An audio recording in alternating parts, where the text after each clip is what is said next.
Hey everyone.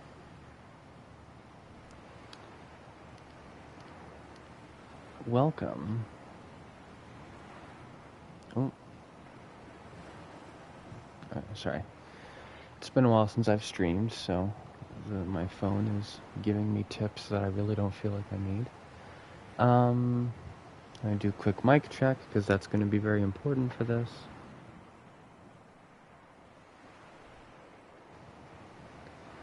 Okay, we're good. Welcome to Subnautica, everyone. As you can tell by my inventory, I've already... and little widgets on the screen you can already see. I have already been playing this game. This is not going to be the beginning of some kind of series on Subnautica. This is just a game I've been playing on my own time lately. Wanted to revisit it. Just because Subnautica 2, a lot of people were talking about it, and it made me want to give this game another go, and I have been having the most amount of fun I've ever had while playing this game. I've progressed the farthest I've ever progressed, really got into the groove of the game, navigating it very well, having a lot of fun, very satisfying. But I had a lot of things on my mind lately, and I wanted to kind of chill and play this game and maybe vent and rant a little bit about some of the things that are on my mind, or I would if I didn't have a tick that was on my body. Oh my god, I hate this. Alright, I'll be right back. Just a few seconds. I'm not even going to bother pausing the broadcast.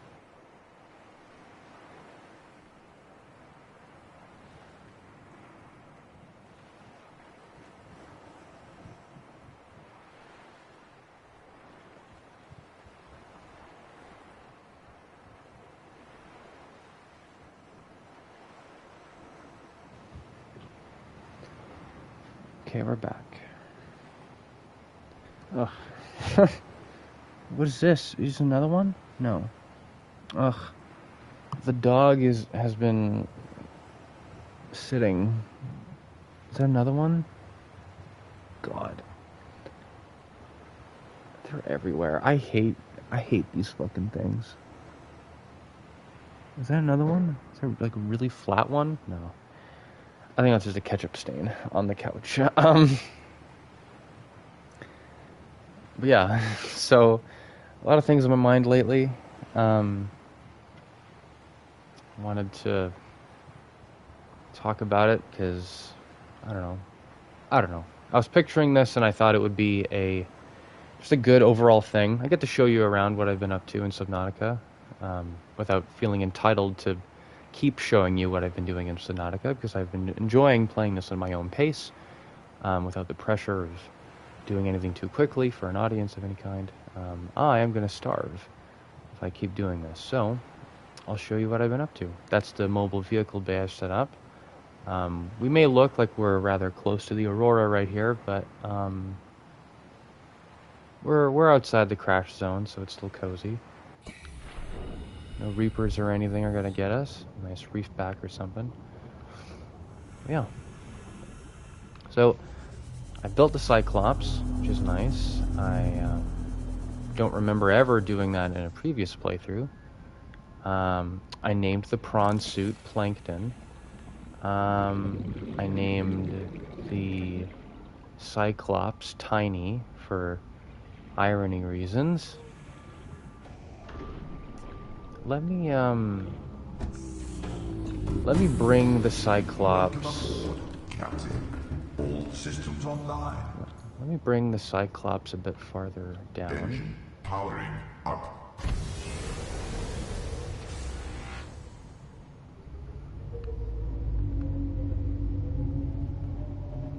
Back up a bit here.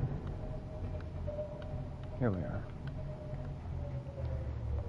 Engine powering down. Just in case I wanted to take the prawn suit out anywhere. I probably won't, but I just like the idea of it being a bit closer to the seafloor. So that's nice. We got a nice little farm here. I actually don't even have to nab any of the fish outside. Also, I've been told that this thing is useless. I learned today that this thing is not needed in order for the thing to have air. Welcome aboard, Captain. What is it for? What is that thing for? I don't understand. What's it for? I've been putting that thing on my bases for years, and I saw in a goddamn YouTube short today that I don't need the air pumps in order to... What is it for? I don't understand. I don't understand. The power's not being drained hilariously, which means that the water filtration thing is done, which means that we're going to have to do that, which is also why the bioreactor still has fuel, which means that I'm going to nab... Can't even get any oil. Well, I got a lot of stuff to deposit and mess around with, so I'll show you around the base. I'll drink one of these waters because I can. I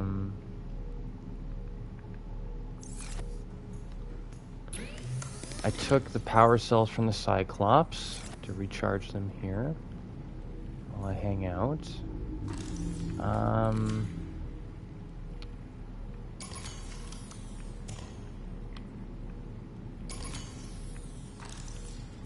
Also,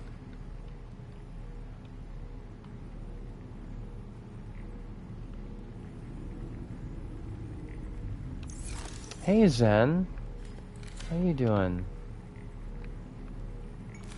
Long time no talk. Yeah, I know.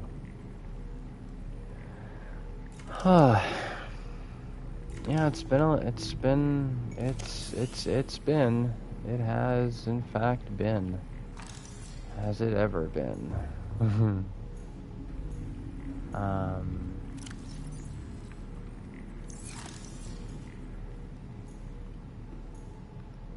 Yeah, Deltarune is a week away, huh?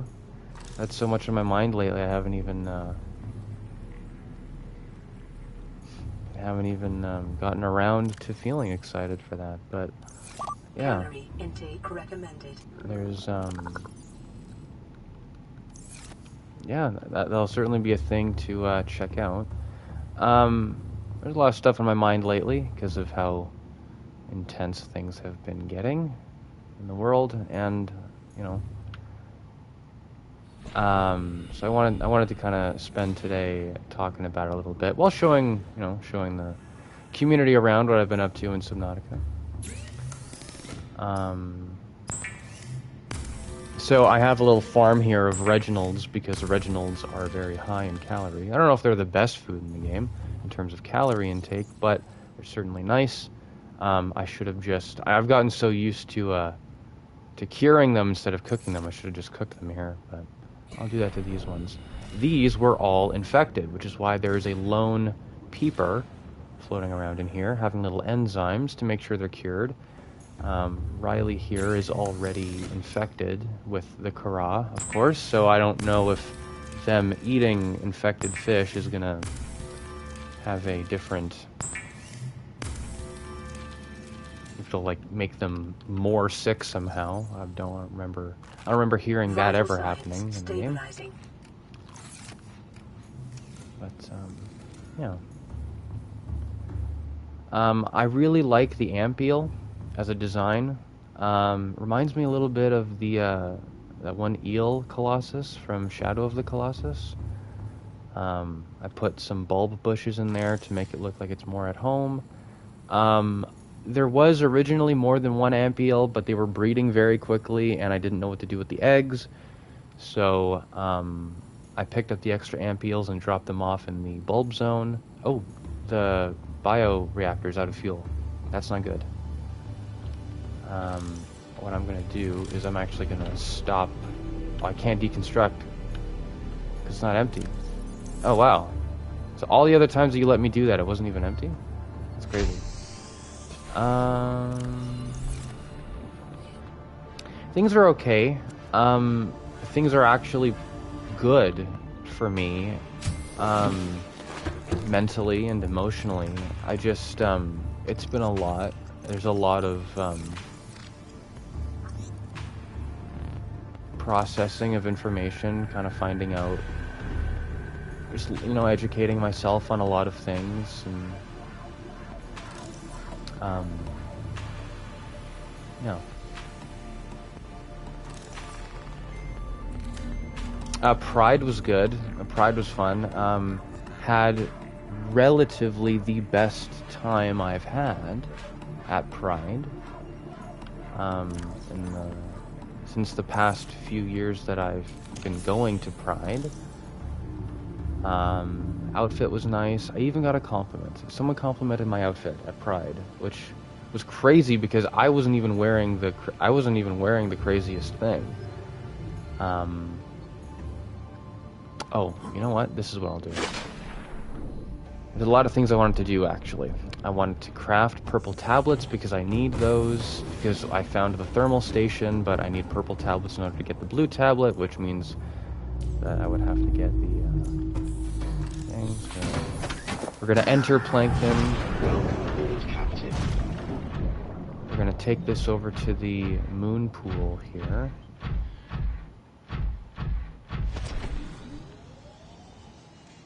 Because here is the upgrade thingy, which means that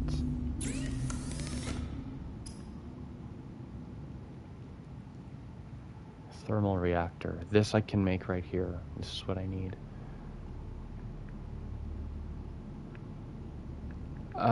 Just because I can have it. And I'm gonna be in the lava zone a lot for what's about to happen in the story as well. What do I think about what I've seen so far of Chapter 5? I actually haven't seen anything, buddy. I haven't, I saw that at the Nintendo Direct they were talking about it, but I actually didn't bother checking it out.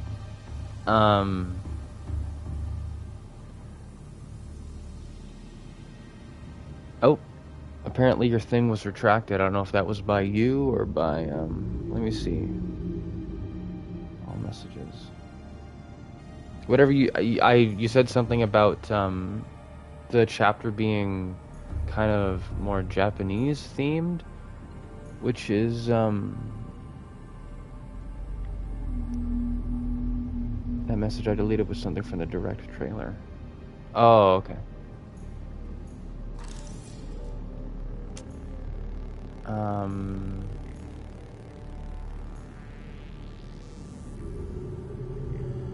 You want to reveal that to you since you didn't see it? I get you. No, don't worry about it. No. It's not. So, my opinion on that is that, like, if it's in the promotional material, I don't consider it a spoiler. Like, that's how I convey information to my friends when I talk to them about stuff. Maybe I'll check out the trailer. I'm gonna be playing Chapter 5 on the channel anyway. I've been really valuing spending time with my partner when we do have chances to be together. So, throughout the next couple weeks, when Deltarune Chapter 5 comes out, I may not actually,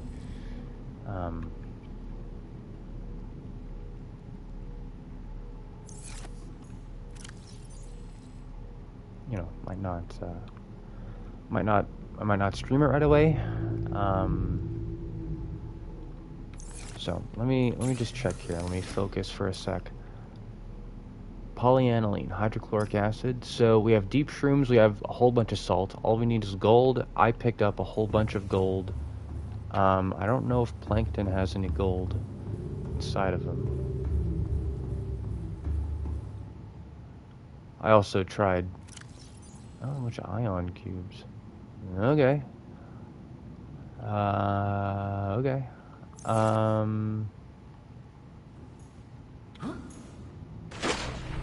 Not gonna hear from you for a week while you play the new chapter. That makes sense. I understand a lot of people are going to, a lot of people are gonna enjoy it.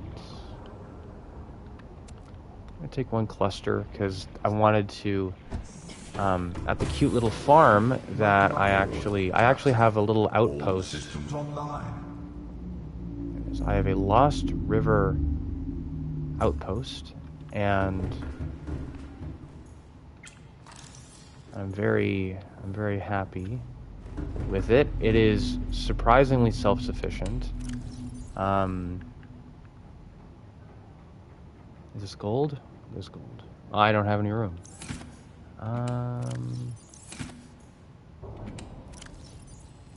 Put that in there. I'll take the Reginald out of there for now.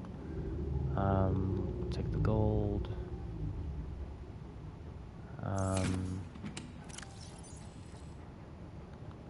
Nickel we need. Take the silver out of there. A whole bunch of lithium. There's all the gold. And there's a whole bunch of copper wire.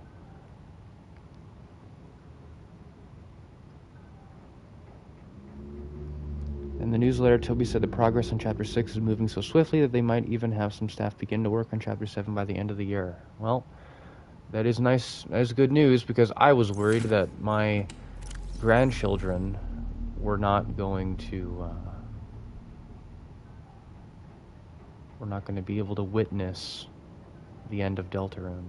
I'm really curious what that dream was like for him. Deltarune just doesn't seem very, I don't know, relevant, I guess, for me. I know it's an ironic thing because the whole thing about Deltarune is like the...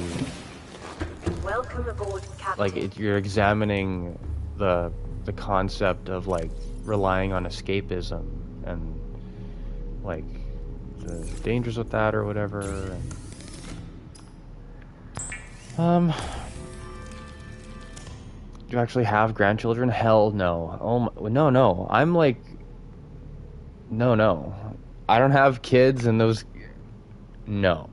That would be, like, nightmarish and problematic if I had children at my age, and then those kids had kids. That would be, like, terrifying. That wouldn't be good. I don't want to, like, talk about specific... Oh my god, the whole gang is here. You guys see the notification, like, that I went live and everyone's showing up? How is everyone doing?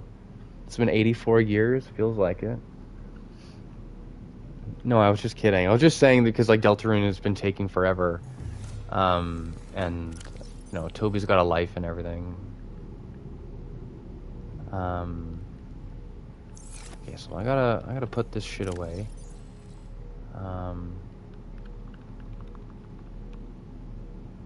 Yeah, I missed you guys too. I gotta catch up with everyone. So, TV Man, you asked if I'm ready for Wolf Among Us 2. That game does not exist until it is released. That is Schrodinger's video game, I'm afraid. Much like Dead Island 2, I'm not kidding. I'm not going to treat The Wolf Among Us 2 as a text that actually exists. They confirmed it. I mean, they confirmed that it existed like 3 years ago as well. I'm just saying, like, it's coming this year, and at December, Wolf Among Us Remastered is coming. It's like, yeah, like, objectively, like, yeah, of course I'm excited, but, like, I'm not emotionally excited. Like, I'm not gonna get hyped up about it because, like, it is actually quite literal, not just a metaphor, because in the trailer, an actual white pen that is a feather. Well, pen is a bit odd of a word choice anyway, so it makes sense. You gave up your VR chat group, just stopped caring about it. People took it too seriously. I gave it a friend. We had like over 1,000 members. I know what I'm talking about. Oh, yeah. Yeah, I was wondering about that.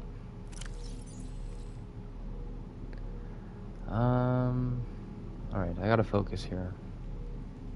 Wiring kit. 2 polyaniline, which means... Hold on. That would have been 2 gold, right? Then hydro... No, salt. Salt and deep shrooms. Gotcha. So...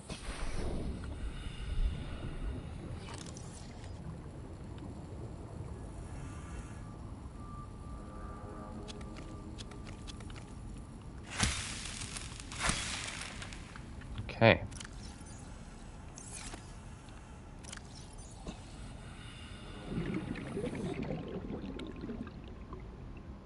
a new one in a year. Might do it for fun next time. Logan might get a promotion. That sounds fun. Like at work? Like an actual promotion? For work, yeah. Oh, nice. My partner got a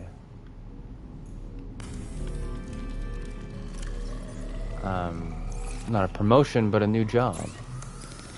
So, yeah.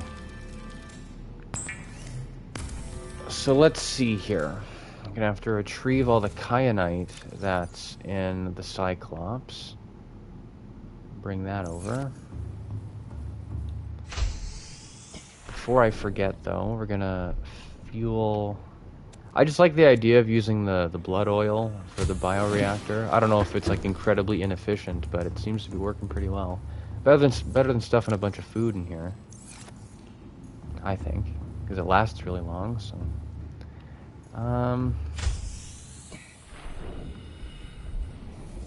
another interesting detail is that Chris is in a solo fight, one of the scenes showed, and Soul was dodging an attack pattern. It looked a lot like one of the Omega Flowey fight. It was a Cyan Soul. Yeah. I don't know what's going on there, because I thought Toby was happy to know that people were feeling that Deltarune was unique from Undertale, but like they keep wanting to make these connections to the wider universe, and it's like I don't know what they want there. Flowey, like, if Flowey is as he is, if he is in Deltarune as he is in Undertale, then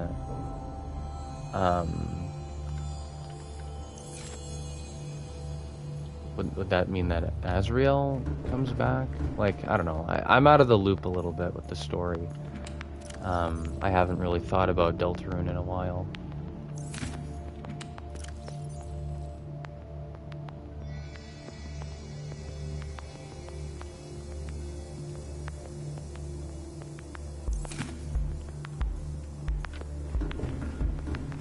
Turn the lights off. Because the first time I drove the Cyclops, I left it on the rig for silent,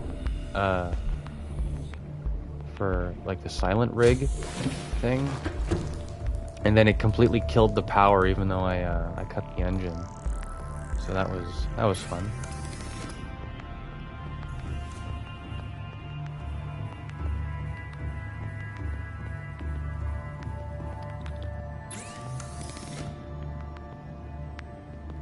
Perfect. Would make sense for him to come back on the day of the festival. Yeah. Interesting.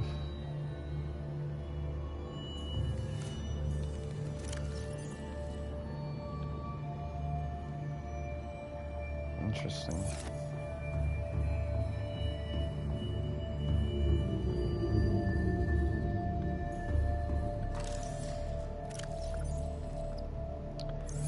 So,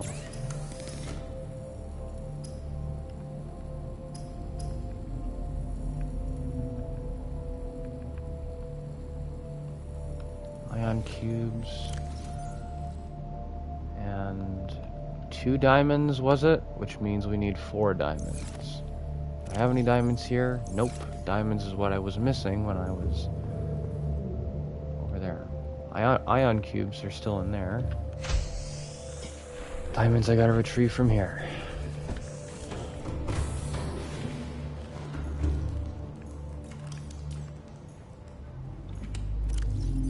Nope. Nope. Nope. Okay. I need 2 more. I thought there were more diamonds in that. There they are. I'll hold on to all of them, I guess.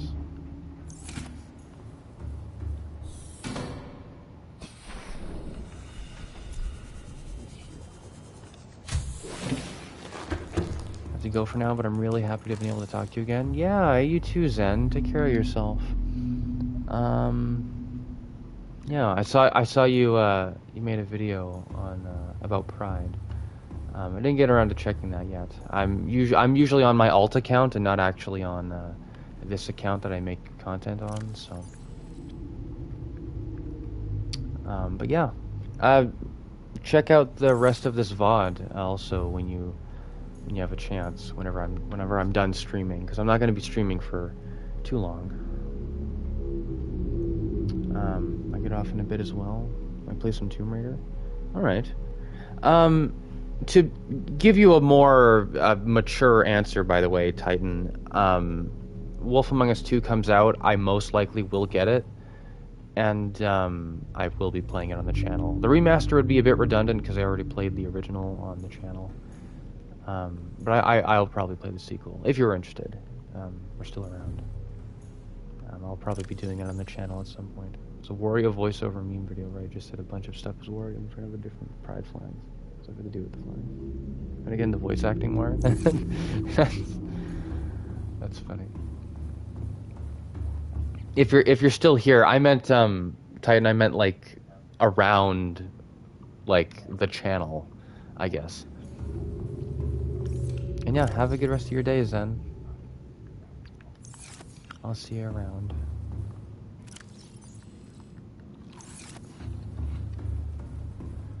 Okay, what was I doing? Purple tablets. 2 of these, at least 2 of these. Still watch it as well if I can't join them on the stream. That'd be nice. Purple tablets. Any hated episodes in Wolf Among Us? Like episodes of like the channel or episodes of the game? Because it was a really fun series to do on the channel.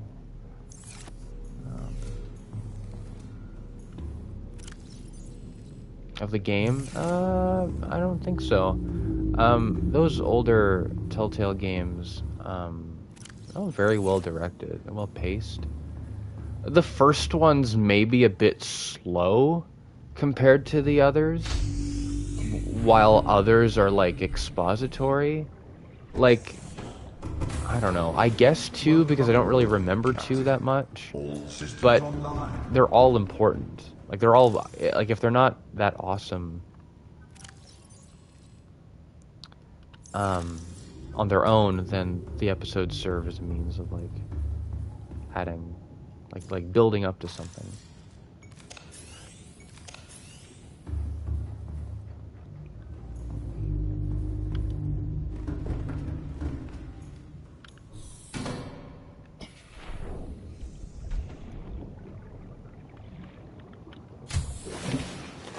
Welcome aboard, Captain. Episode 5 only because you can't stop Snow from sending Toad and his kid at the farm. Yeah, what's up with that? You have this whole thing where it's like you give him money and then it's like, oh, thanks, I'll have something to yell at you for not doing enough of by the end of the game. It's like, okay, man. Wanted to help.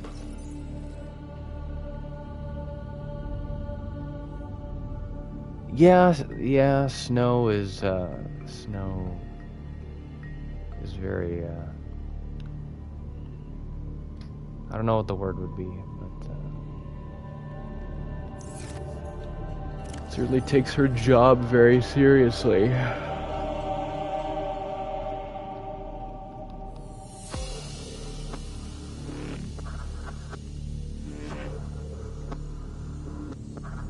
I kind of want to use this nickel to make an orange one, just in case, because I feel like they're gonna make me have to use an orange one, I feel, at some point. I feel like I'm gonna need an orange one, because I've only ever had to use an orange one once. I've never had to craft one.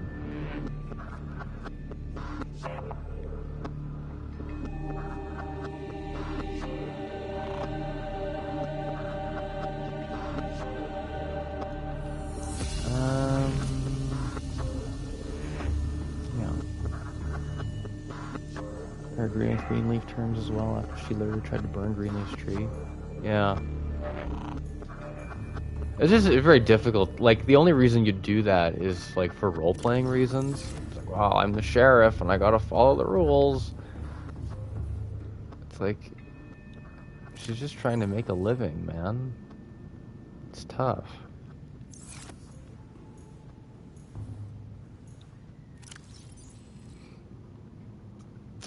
I think we're good. I think we're good. Good for what? I do not know. Telltale Batman I played as well. I have not. That one interested me. I do like Batman, but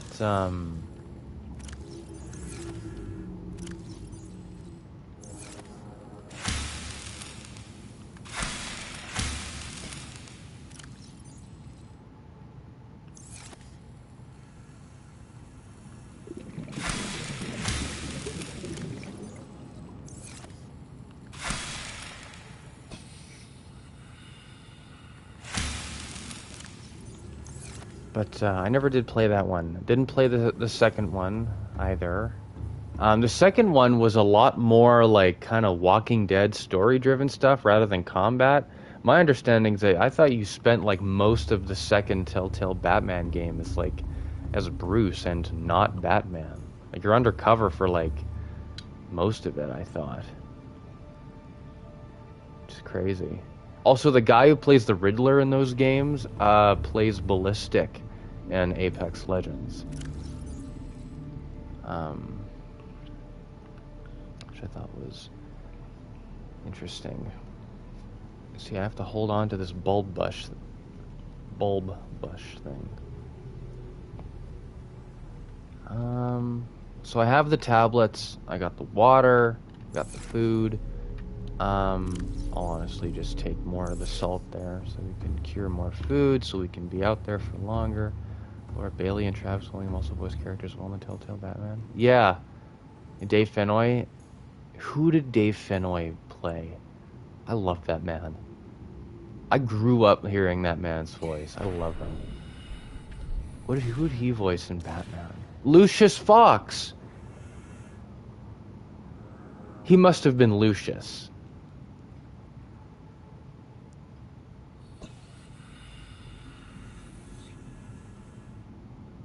Lee, yeah, I know Lee, of course, Lee, and I know Bluebeard. Yeah, Lucius Fox, because he plays... Does he play Lucius in the Arkham, like in Arkham Knight? I thought he does, doesn't he? I can't picture anyone else. I'm pretty sure it's him. It's got to be him. I'm pretty sure it's him.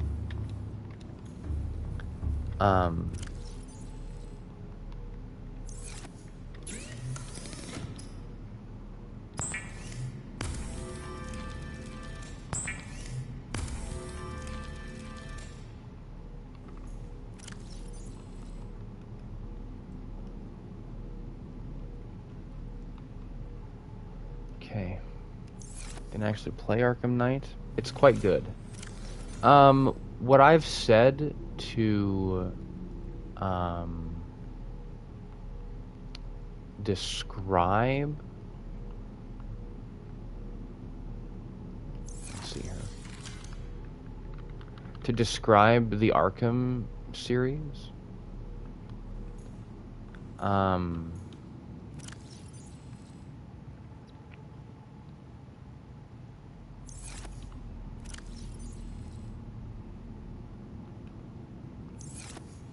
sorry, I'm very bad at multitasking.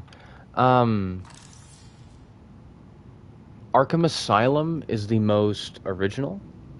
None of the other Arkham games would exist, certainly not in the way that they had proceeded to be made, if it were not for Arkham Asylum. Arkham City is the best, like, it's the most well-rounded experience in the Arkham series. In my opinion, like mechanical, story, it's the jack of all trades of the Arkham games. It's the one that you can pick up and play and have fun with, especially with the whole like Riddler's revenge thing that's in that game. Like, if you just want to, like, beat up guys or sneak around or something, you can just, like, boot up the game and then just do that for fun if you want, which I love. Arkham Origins had the best story, in my opinion.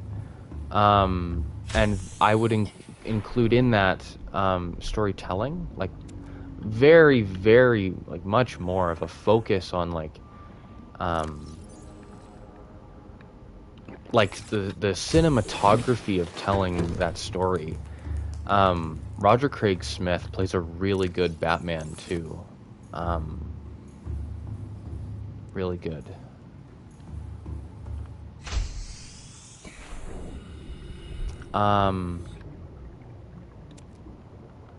The boss fights were all great. So the best story and the best boss fights were in Arkham Origins. Very, very, very much a tragically underrated game. Honestly, I think a lot of it just comes down to, like, brand loyalty and fans, or it's like, oh, Rocksteady didn't make it. It's like, yeah, well, Rocksteady made the Suicide Squad game as well. It wasn't the same people, literally speaking, but it was the same studio, and people didn't like that game. I don't think I would have liked that game either, but, you know, it's not... You can't have it be just about, like, studio names and stuff. It's just a lot of people, I don't think, gave it a fair shake. It was like one of those things on the internet where it's like, oh, I heard people say that it was horrible, that it was shitty. Therefore, I'm not gonna engage with it honestly.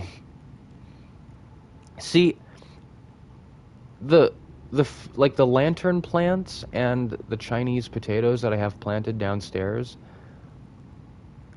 like, those were rotten by the time I actually built the grow bed to plant them. So I'm assuming that this can be rotten and I'll still be able to plant it, hopefully. I imagine that's the case.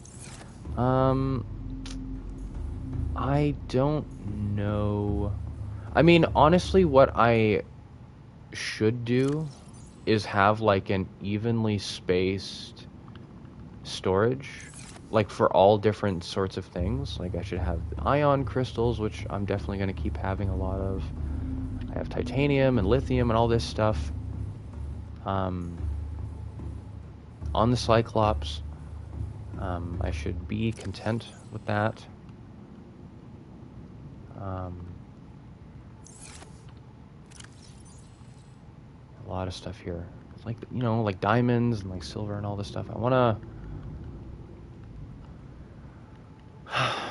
like, we have silver, we like titanium. I think we have a lot of.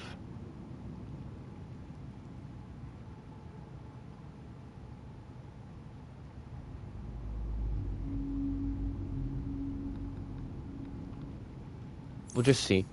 We'll just see. I'll take inventory of the Cyclops, and then I'll keep track of what I would want there to be more of. Welcome aboard. I don't know if I'm planning to buy it since I'm saving up money for something else. Buying Subnautica, you mean? I actually got this game for free back in 2020 when Sony wanted to promote people staying indoors during the COVID pandemic, so... oh yeah.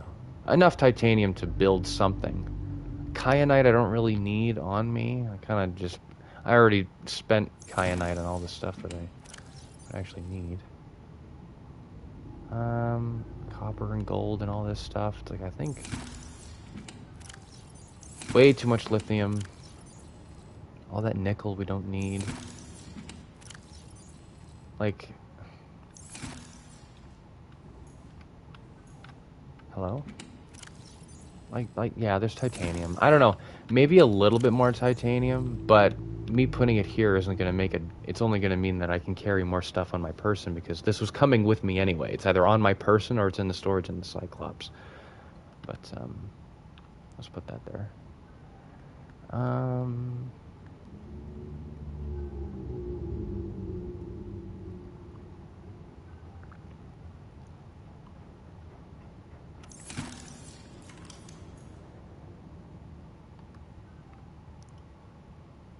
Magnetite aerogel we have.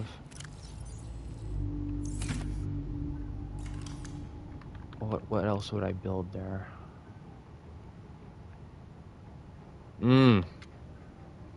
Yes. So we really do need titanium. I think I'm just gonna hope that there's enough to actually get what we need done. Like 4 plus, so 14.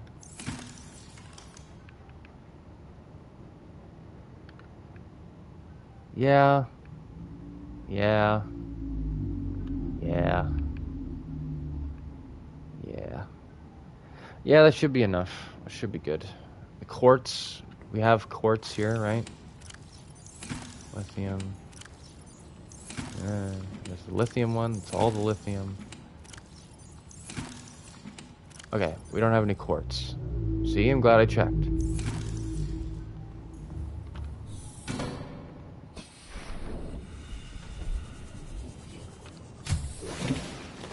Welcome aboard, Captain.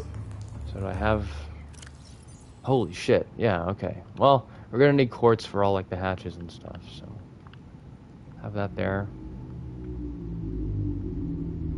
Diamonds? See, I don't know. I don't know. Oh, of course. While we're here... Again, I'm sorry for this. I'm going to be going back and forth between the Cyclops, but... Well, the lights are on still.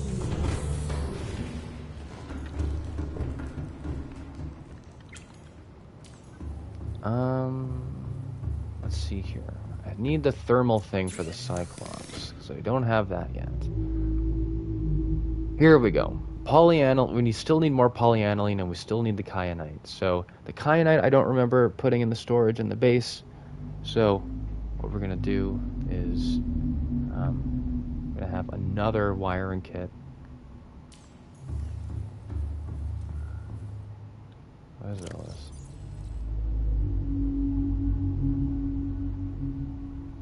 Okay, all of these are good.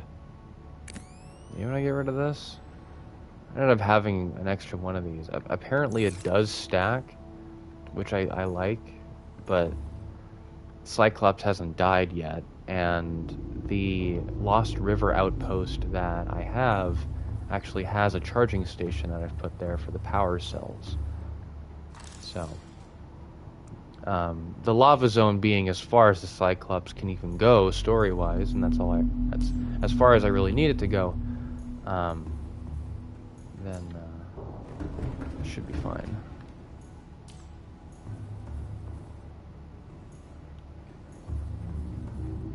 If it is less efficient, I mean. I actually never did go back to the Aurora to get the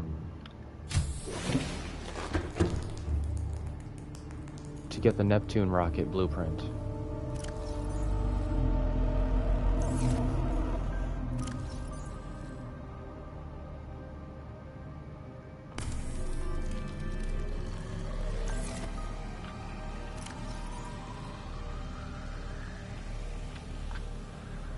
You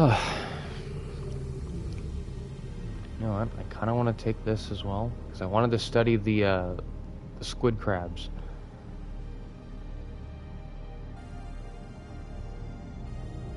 What was I doing? Right. I'm just gonna put this stuff back in there. Salt. We need more of the salt. So we need more polyaniline.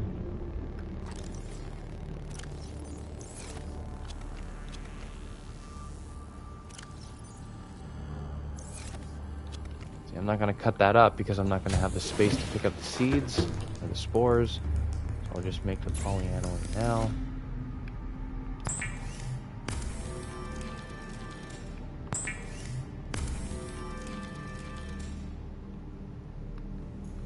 And the kyanite I didn't take with me, even though I was literally in the Cyclops and was saying to myself that I needed to. Okay. We need the table coral samples because we want to make a scanner room. And Making a scanner room again means that we're gonna need copper ore. Do we have copper in here? We got one. That's not enough. And then I'm gonna go all the way over to this scanner room that we already have. See the recipes for the stuff.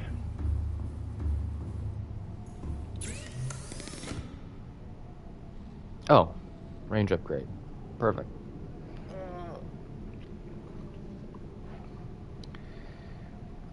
Well, yeah, well, I need this anyway, so. Hold on to the range upgrade. I'll go retrieve some more gold from the Cyclops.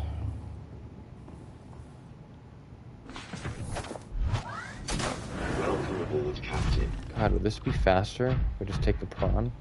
Probably not. It is more fun, though.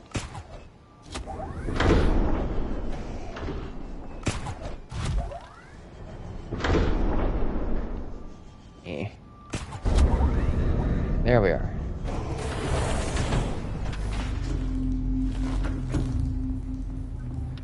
One thing I like about docking the prawn is that there's a lighting bug where lower deck here is lit up by the prawn suit above.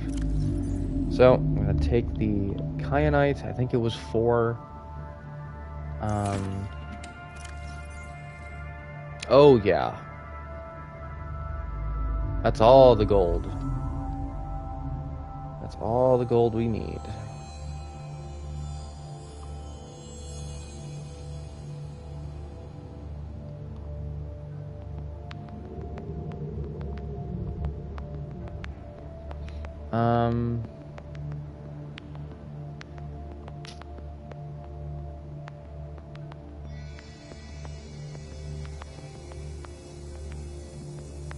Okay.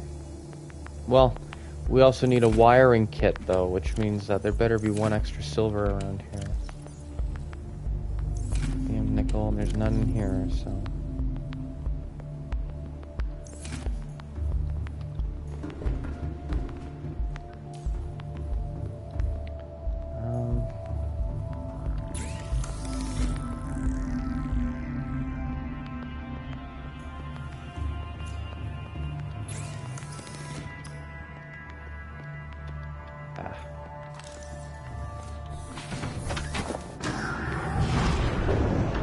That's still just the coolest shit to me, doing that in this game.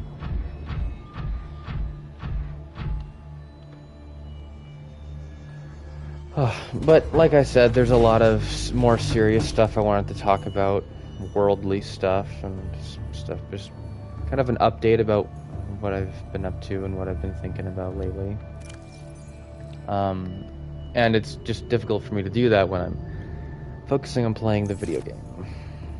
Like, actually doing Subnautica things and, like, you know, stuff.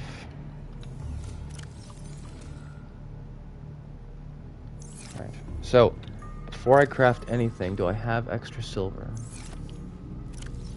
I do, which means you become a wiring kit. Which means I snag you. And that means I craft the other upgrade. Means I hold on to that.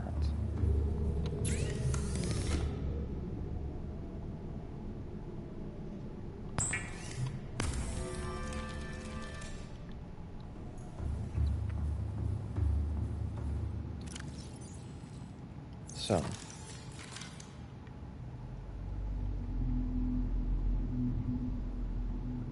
the copper ore, there's enough of for the scanner room. Titanium, there is enough. And I already built the multi-purpose room down there. So we just need a hatch. We need the thermal stuff. That should be enough. So that's 5, 7, 12. And we have 14 titanium with the Cyclops, so... Should be good. If it isn't, then that's also okay. I'm just trying to think of everything before we actually head out and start the conversation, the actual serious conversation about stuff. 50 minutes into the stream. But I'm a very attention deficit person, so.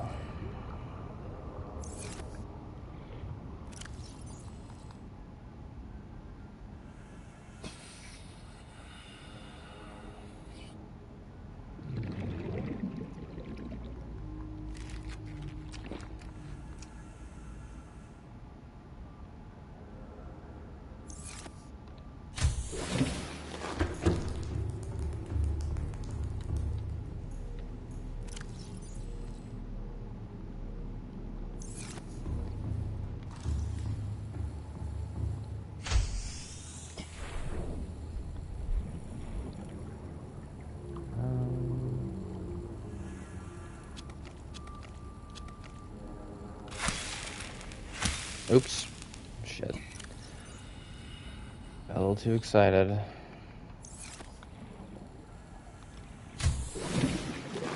Welcome aboard, Captain.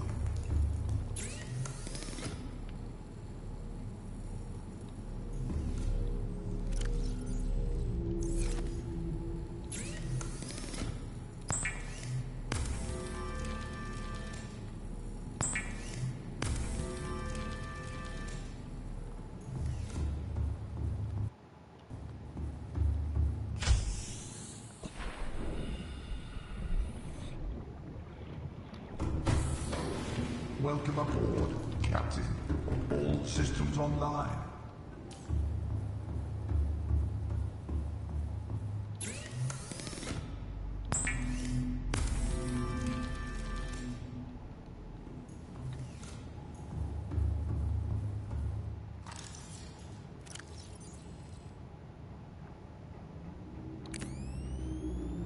Perfect.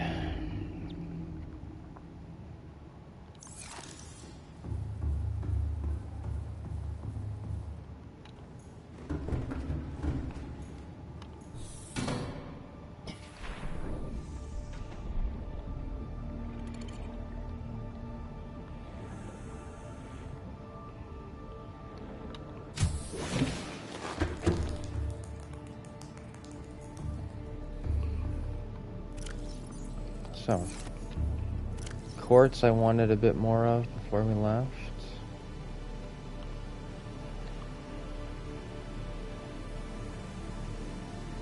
Everything else we don't really need. I just need the prawn. I want the 2 tablets. We got the food.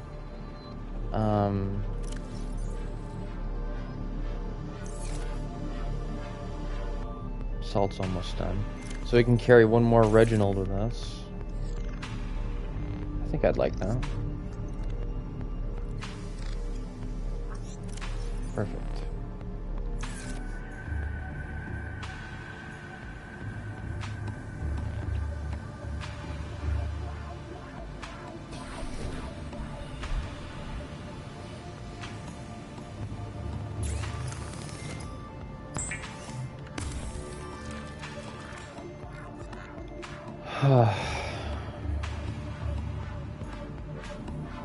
Yeah. A lot I want to talk about.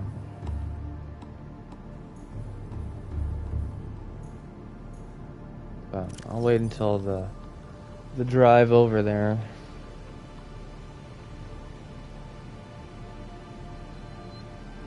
I think we're good. I think we're good, right?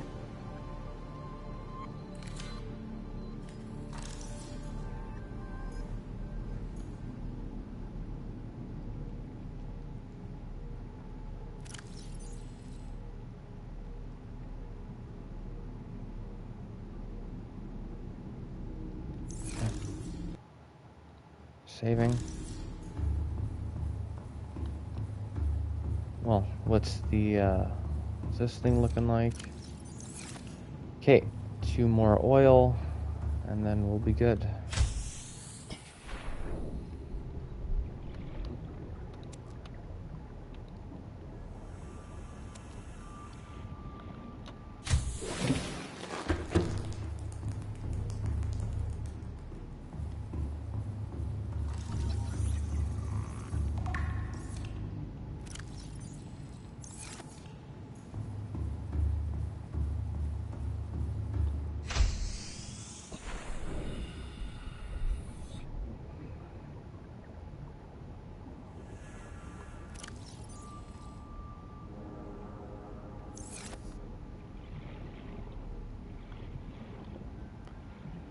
Right.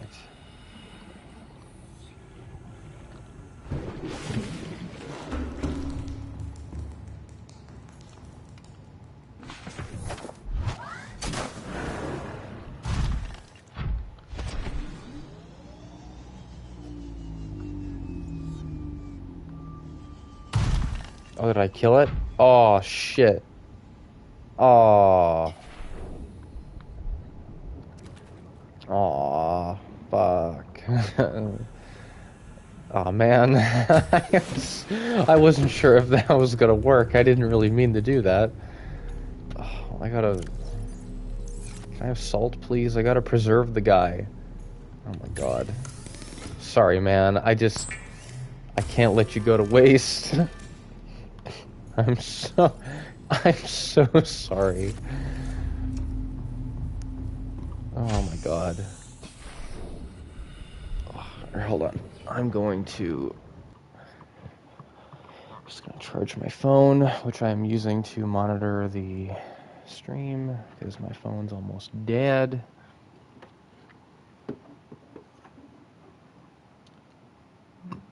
Excuse me. We actually got central air conditioning now, which is nice because it was really, really, really hot summer because of, global warming and capitalism and just,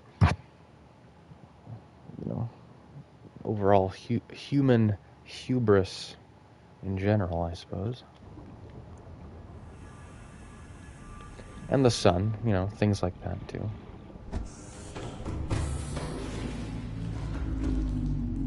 Oh, I didn't actually go... Is it still down there? It's still down there, isn't it? The prawn suit? Yeah, it is. Welcome aboard, Captain.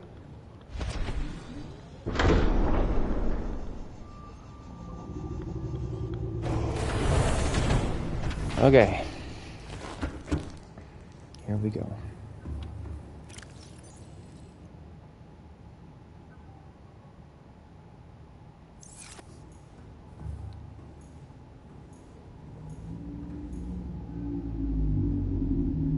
Engine powering up.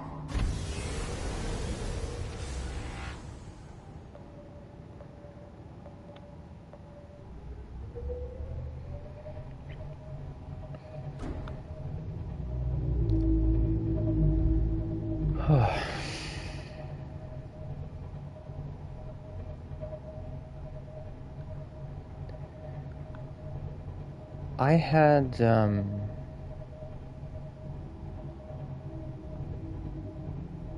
must have been like, was it a year ago already? I don't know. Might have been a year ago by now, but when I played Disco Elysium on this channel, I remember I had said something like, like that I feel like the game was going over my head, that I was like too stupid to really catch all the real nuance to the game, like the sort of like new age, like, I don't know, the sort of prophetic communist wisdom that kind of permeates throughout that game. Not that Robert Kurvitz and his team were like world-renowned scholars or anything. They're Estonians who lived in a post-Soviet country, live currently, thank God, but live in post-Soviet country. So, there's this political nostalgia that I imagine you get used to in an environment like that, right? I remember really, I still do, very much so, and more and more every passing real life day, I value this about Disco Elysium more and more.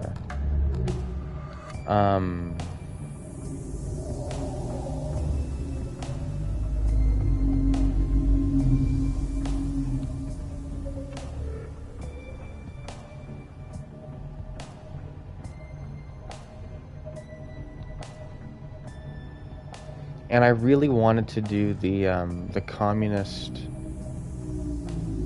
political vision quest. Oops.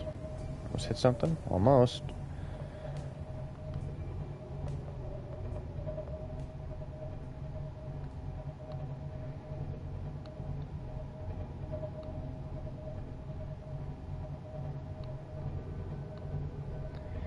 And if you were to watch the playthrough of the game on the channel, you would see that I started it. I remember starting that quest, and it was really I had never beaten it before at that point, and I was excited to do it on the channel, but I hadn't. It was like complete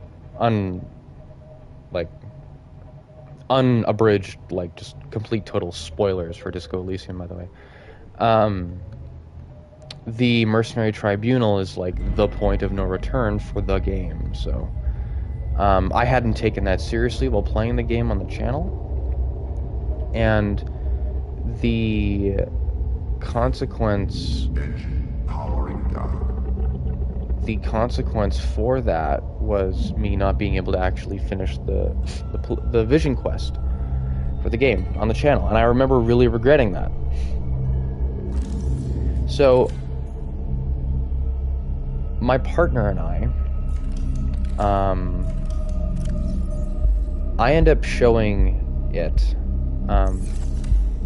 Those its are my partner's preferred pronouns, by the way. I'm not like cartoonishly dehumanizing my partner.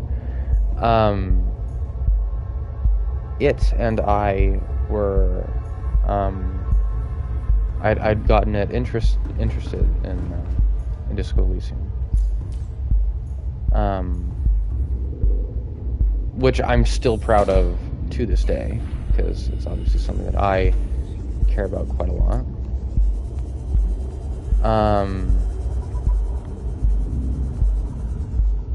Really?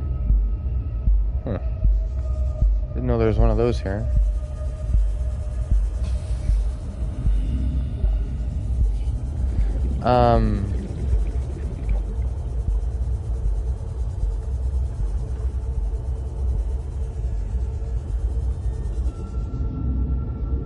Okay, well, I'm looking for brain squids. I don't see any.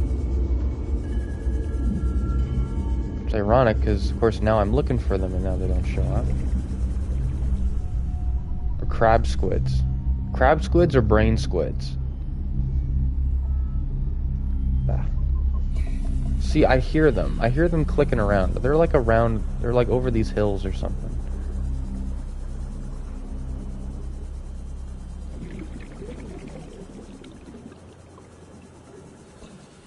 And there's a ghost leviathan. That's so strange. I didn't even know there was one around here.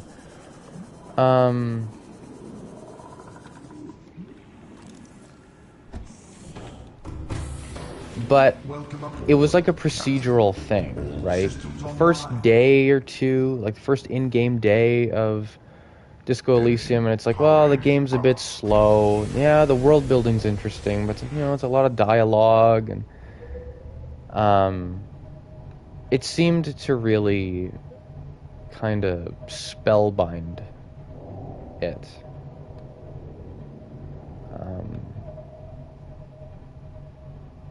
Over time, which I was really proud of.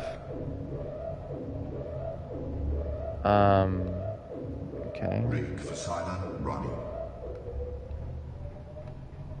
How's that? Have you calmed down? Yeah, you've calmed down. Okay.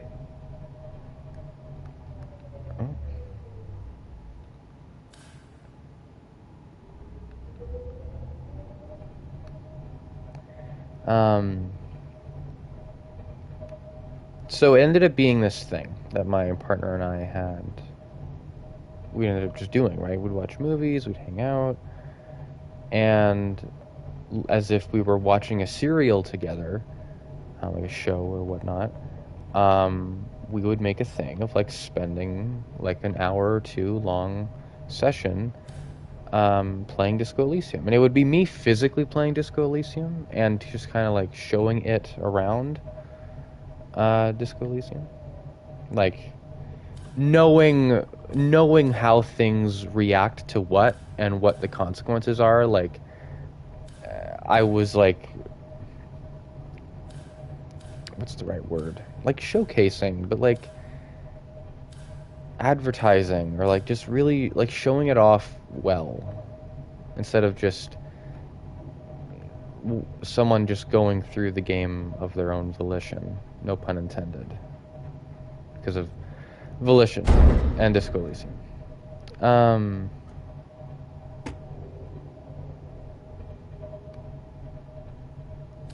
So we get around to the Vision Quest again. So I'm playing Disco Elysium, my partner's watching, and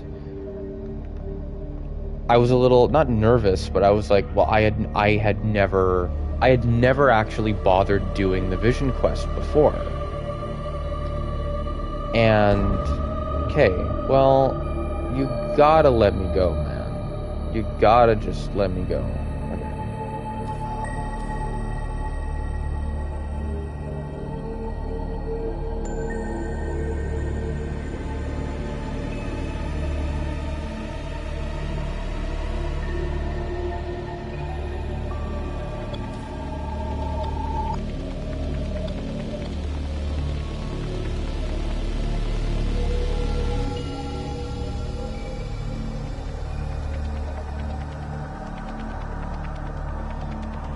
And so we get to the Vision Quest, and you see Staban and Ulixes, and they're there, and the meeting goes well, and I guess there was like something to do, like after reading the book on inframaterialism. Sorry, I'm so sorry. I gotta,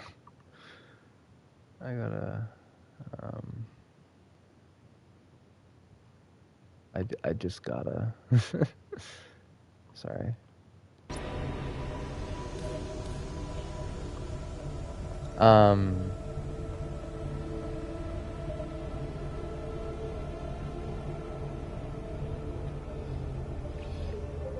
Engine powering down.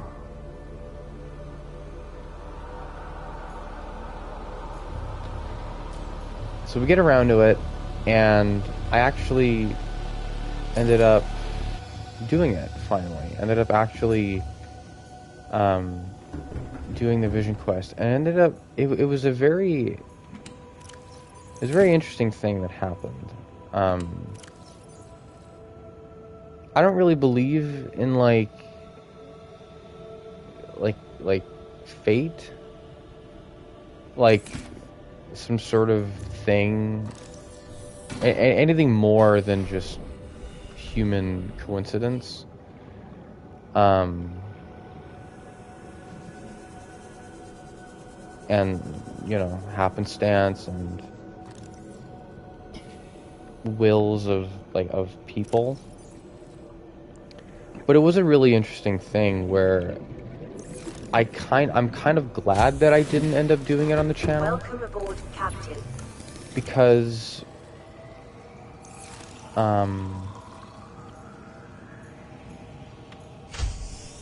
it was a really moving thing, and I talk about politics very often with my partner.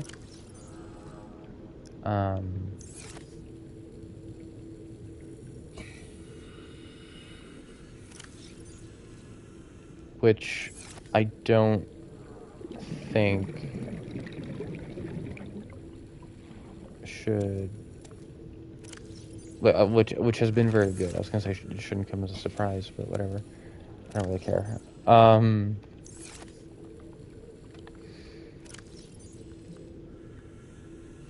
You know, like it's been really nice to actually have someone in my life who I can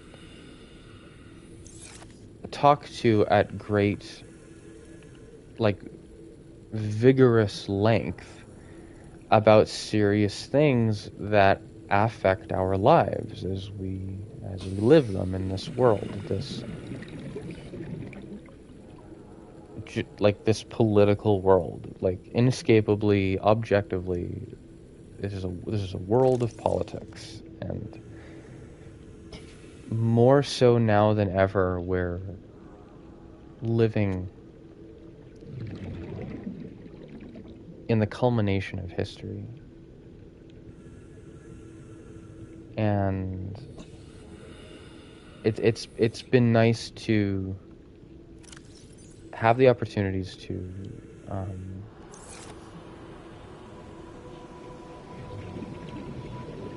engage with someone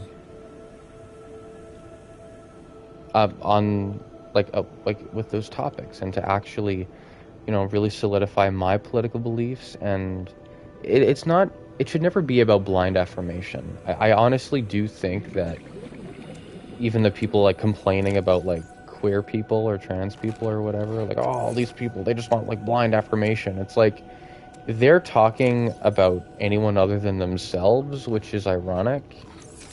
But technically they are sort of correct. Like, I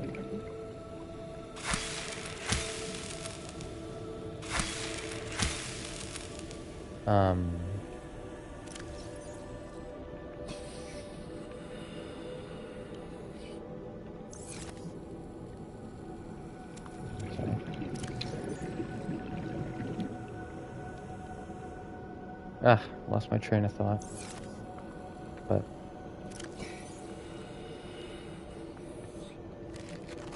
But I was really looking forward to this. I was looking forward to whatever the vision, this communist vision quest was going to entail, knowing that I had my partner with me and we were experiencing this together. And it was like something that I had never seen before. I had never wanted to see a video on it because it was something I knew I was going to see eventually because it really interested me.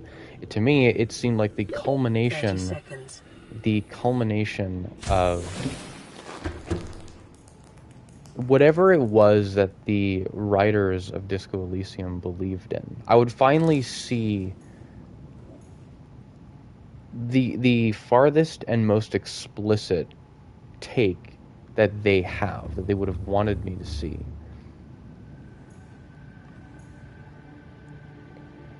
And I was looking forward to it. And it ended up being this really interesting, it was an interesting moment, and I'm kind of glad it didn't happen on the channel. It was this equation, essentially, it was this equating of communism to a kind of religion, which is a bold thing for me to hear as someone who is proudly atheist, and not just as a personal conduct, but like I'm actively, consciously against religion as an organization globally. So it was an interesting thing to hear. And it's like drawing similarities, not saying that communism is a religion, but that instead of having a faith in the divine, it is about having a faith in humanity. A blind faith that the future can be better than the past.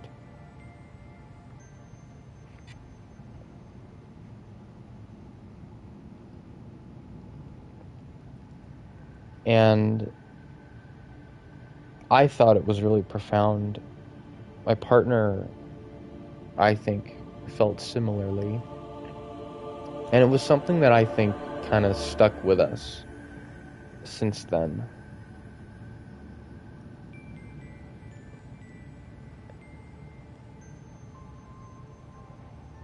It's the sort of thing about communism as it's been theorized, and how it has been attempted to, how people have attempted to manifest that theory in reality. And there's so many different ways.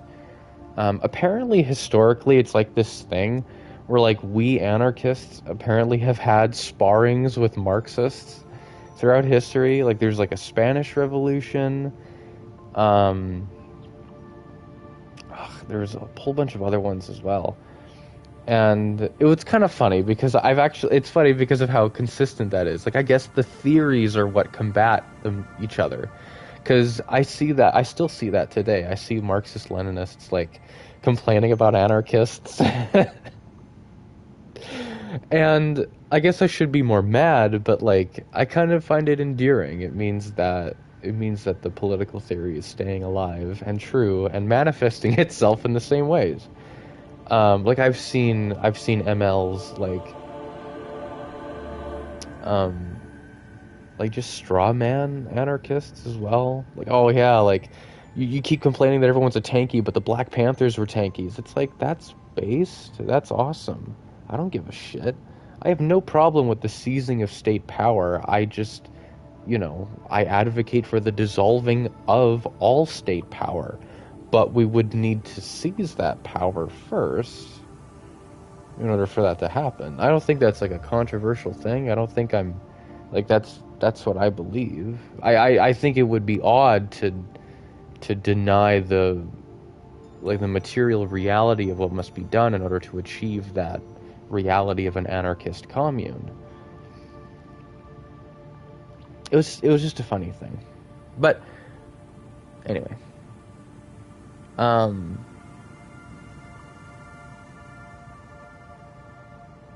Something else I wanted to talk about.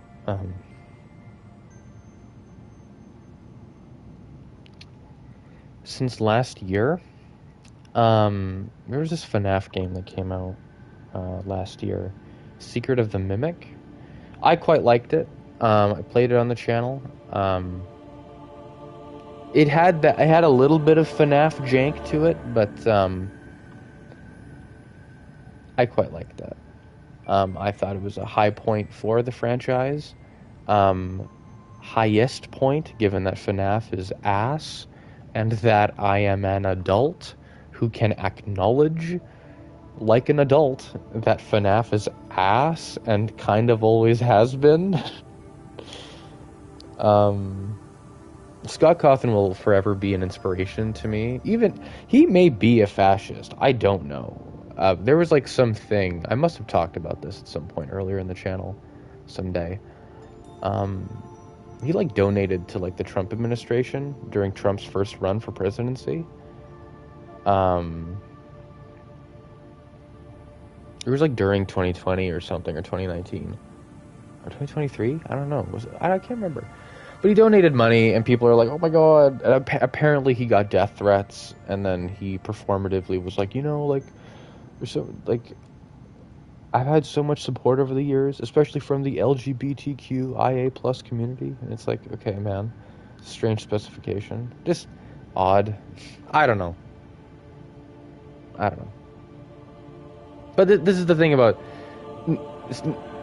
not separating the art from the artist, but acknowledging that the separation is already there. Because, like, if he is a conservative, it's like, well, there's a bunch of queer furries who are into your fucking game now. Like, I'm a furry. Like, I found out that I'm a furry. And I grew up on FNAF.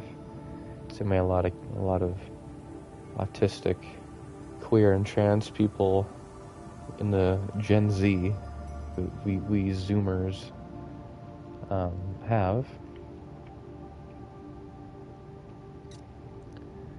It's just an interesting thing. But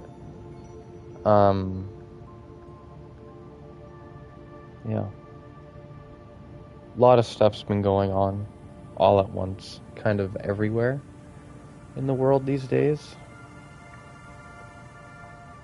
I suppose this is supposed to be a bit more heated if it's a rant, but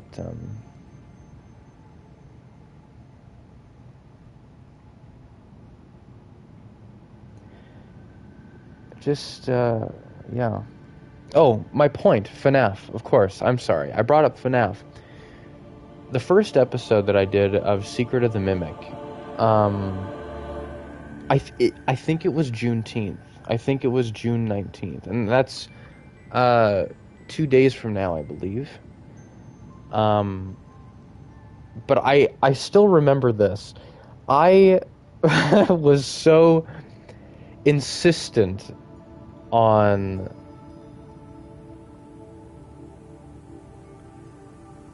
like talking about some semblance of like some kernel of Black history, because I it matters to me, but you know, I don't have any kind of education in that. It's not my expertise at all, and I haven't retained any of the information. And any master gaslighter will tell you that when you like when you want someone, you tell someone to remember something, their brain fries and then they don't remember it. And apparently it works even when you're doing this to yourself. I like said some like what I think was like half correct stuff. I think I was talking about like the Stonewall riots and like the Stonewall Inn, which was like a gay bar. But like I think I confused it for like Stonewall, Manitoba or something. It was weird. I don't know. To this day, I'm still kind of like, should I have said something? I feel like I really embarrassed myself doing that, but you know, matters to me.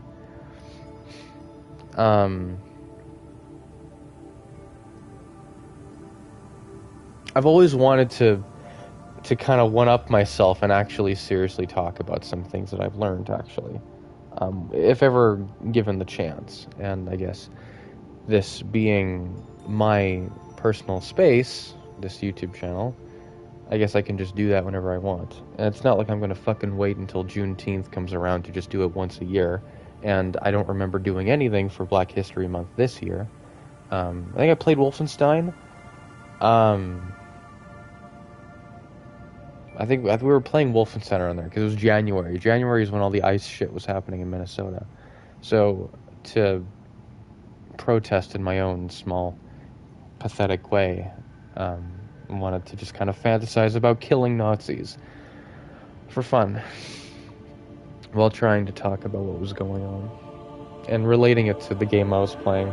I remember hating it. I remember, like, it was cool in a really kind of darkly satisfying way, where it's like, oh shit, yep, Nazis aren't fictional, they're not fake, they're not just video games, they're real, and they fucking run the United States. Fucking technocratic, soulless gremlins who eat children for fun.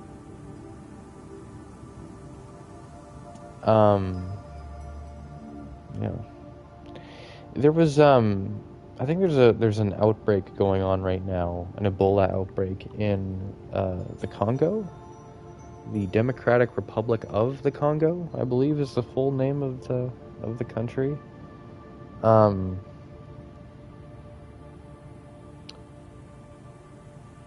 Not really by any kind of personal conducted research that was entirely intentional.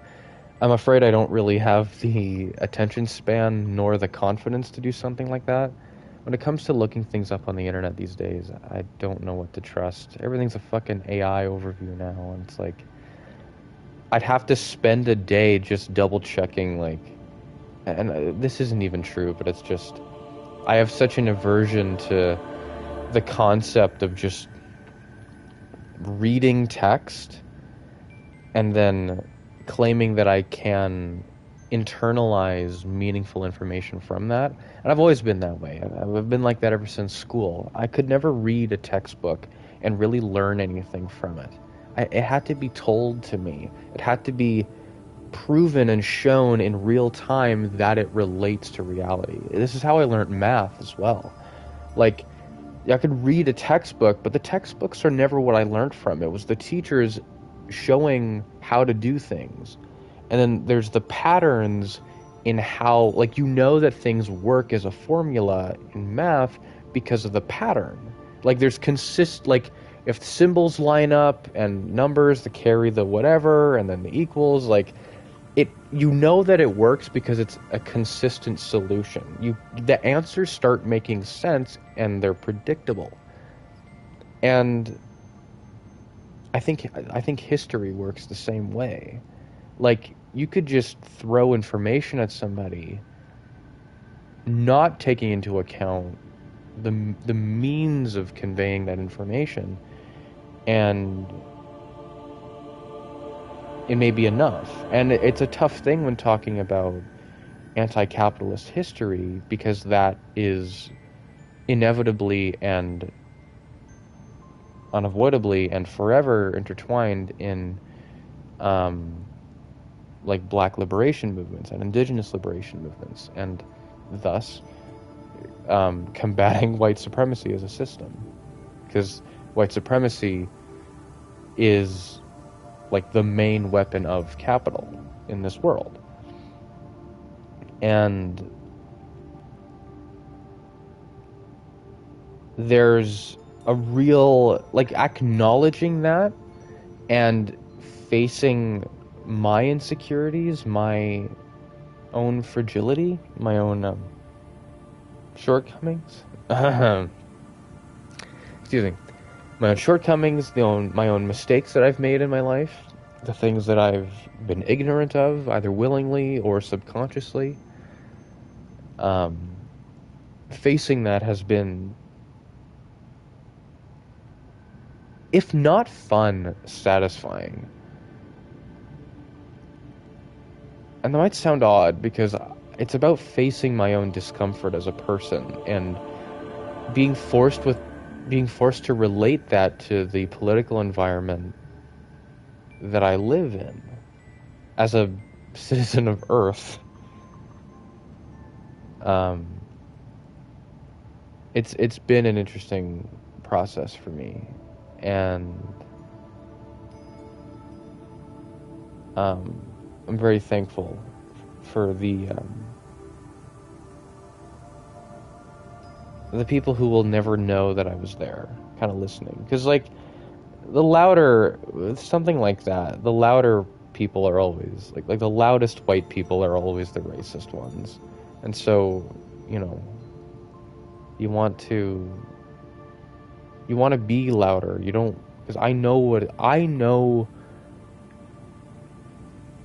not the feeling, because it's not a one-to-one comparable experience, I guess, but as a trans person, I have felt that people outside my group of people could never understand my experience and why I feel the way I do and so strongly about what I do, and why the things that matter to me matter.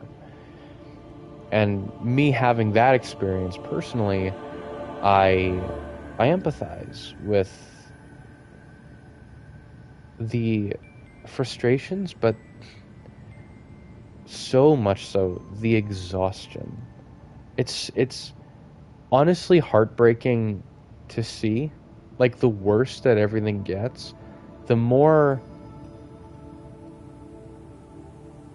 bold and fearless the system gets, the more exhausted people are of just saying the same things over and over again. And yeah, I don't like feeling like I can't do anything to help. Last time I made content on the channel, I think we were finishing In Stars in Time, and I didn't talk about too many serious things, I think, during that series, but I ended up saying during the last episode, I was a little frustrated at how small of a scale the story was.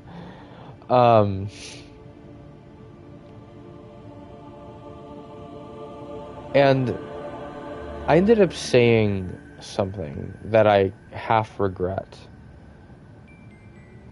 In a very passionate moment, or impassioned moment, I guess, I said that, like, I was talking about all the things that were on my mind lately, and the things that should be on my mind and should be on everyone's mind, and, you know, like, living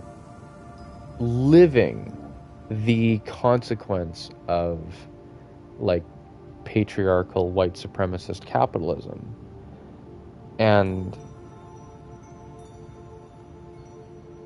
desperately wanting to find other people to try and combat it, right? Like, to build something that's antithetical to that system, or to just finally be able to kill the people who are the problem. These technocratic losers, the fascists, the moralists who have been allowing all of this to happen for centuries. Just a release, a release of tension. But I had said something along the lines that, like, I was feeling so strongly about it that I don't want to just do this. I don't want to sit here. I want to save people.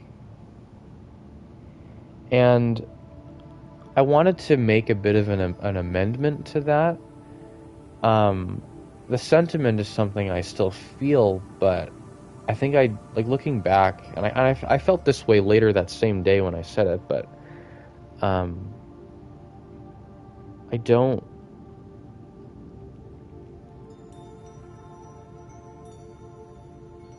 Like, I'm no one's savior but my own. I've noticed and felt these past little while. Everyone needs to be saved. Everyone deserves to be saved from all of this, everything that's happening. We all deserve something better than this. But there's also such history of entitlement in movements such as this. It's an odd thing to try and balance. You recognize the scale of the situation, the severity of it, and how much we all need to be on board together against all of this. And, you know, tempering that responsibility with a humble attitude, you know, acknowledging what you can do and what you cannot do, what you are and what you are not. You know,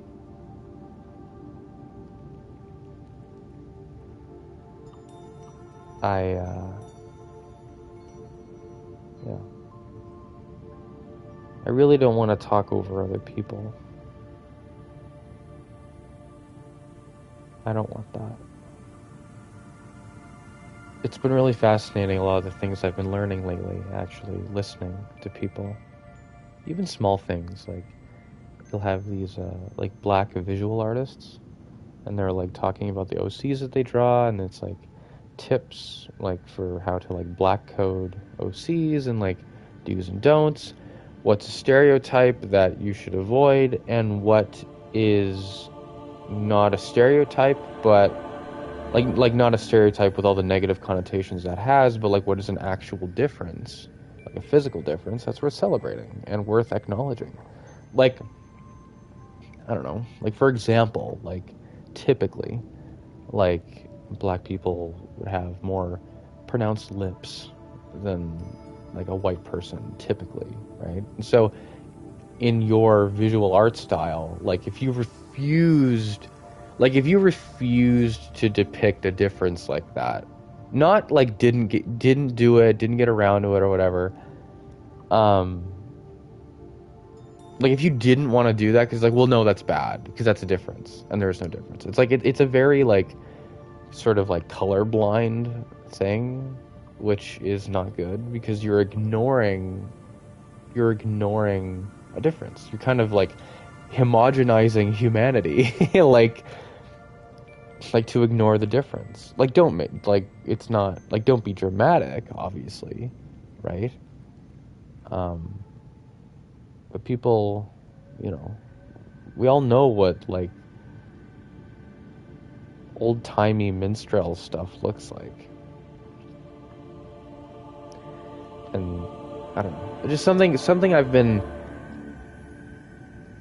thinking a lot about a lot is I have such fear still. I have such, like, I'm so utterly terrified of the power that we're all up against, but I'm also terrified of just failing people, of just doing the wrong thing, of doing too much of one thing, not doing enough, for fear of doing too much.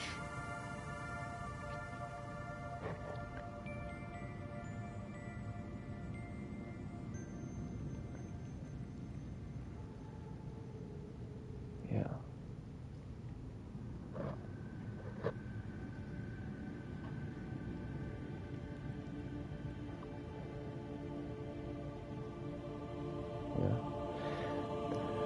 Yeah. Learning a lot, though.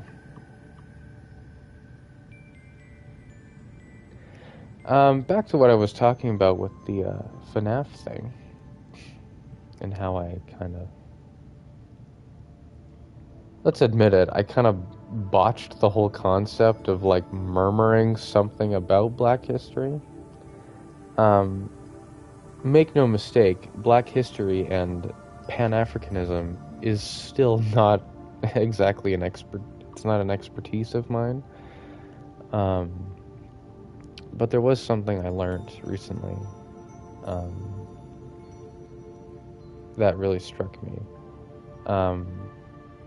And, you know, it's relevant because it's of the Congo's history, and the Congo is going through an Ebola outbreak right now, and they're underfunded and undersupplied, and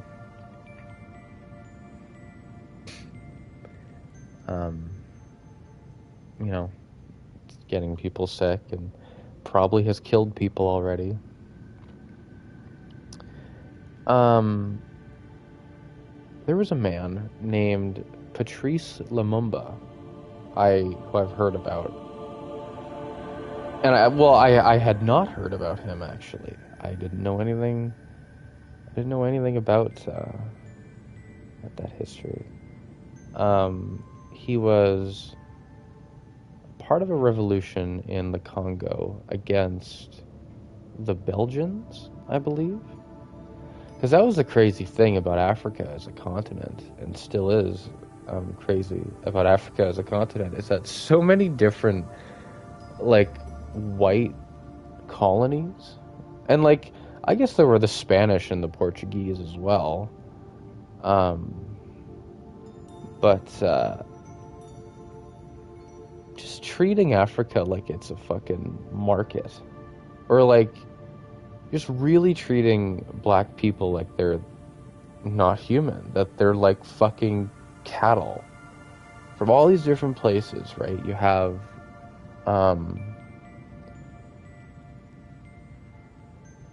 the French in Haiti, the Haitian Revolution. I learned a little bit more about. Again, history is not my expertise. I'm not very good at this, at recalling stuff like this. But the Haitian Revolution was so successful. I mean, like, when you scare white supremacy into, like, panic killing you, that kind of is a bit of a success. Even in death, it's like, well, we know that it'll work. We know that it'll work now because they're fucking scared.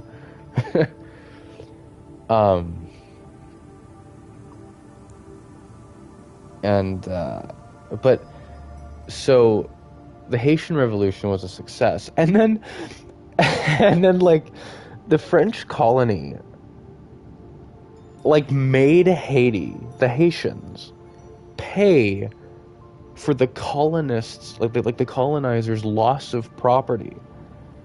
And, like, similarly in the US after the Civil War, when the Confederacy lost the war and they weren't able to enslave people the same way that they were before, because slavery is still legal in the U.S. And you can do the whole, like, constitutional thing and be like, well, you know, technically it's legal to enslave people as a punishment for crime. It's like, like, it's a loophole. It's a technicality. Like, we're all slaves under capitalism. And then we're forced to be divided so that we do not unite against capitalism. And race is how they've done it, and how they've been doing it for centuries.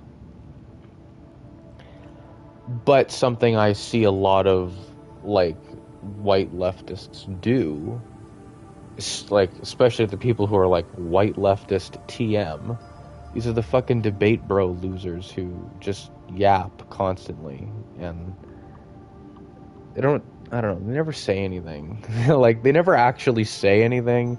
It's never about, like, uniting anything. They're complaining about how the left isn't united. It's all like these, I don't know. I don't want, I mean, I know I'm an anarchist. I don't want to get into the habit of generalizing Marxists as being as being like these whiny white losers who can't understand that they need to support black liberation in order to actually get what they also deserve, what we all deserve, which is liberation from capitalism.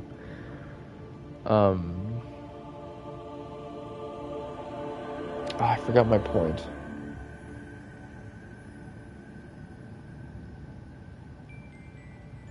I was saying something about, like, how, like, white leftists don't talk about something. I guess my point there was just that they don't like relate it to black liberation movements, and, like, globally, because that's what the Haitian Revolution, I hear, did, was that it was so successful, relatively, that that it, like, inspired black people around the world to, like, further revolt, and to continue doing so to this day.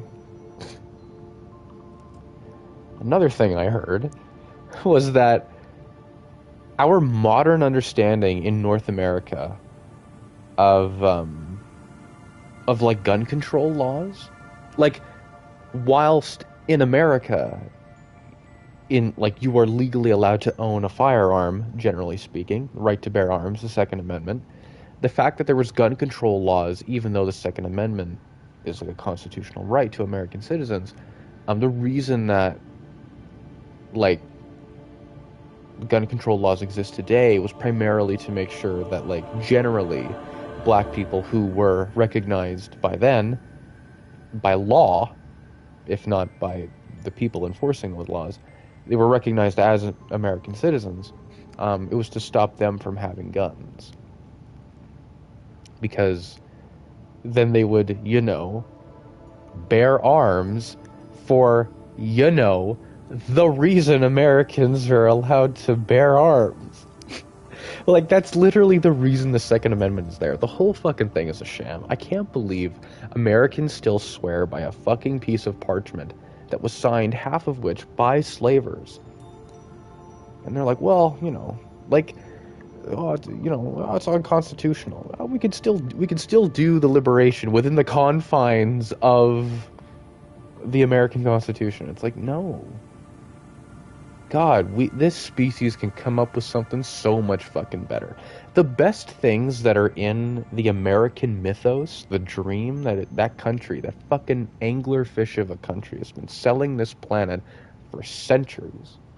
Every good thing that has ever come from the lies and all the promises and all the manufactured dreams, the best things that have come from that come from humanity's nature as a species, and not from any specific national creed.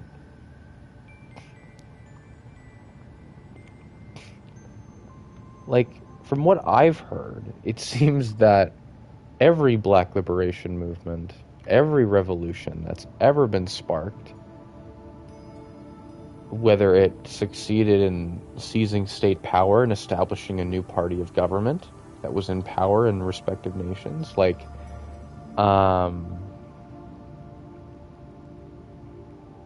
Thomas, I can't remember his last name. I'm gonna go get my phone. I had written it down. We're gonna see. Thomas, I want to say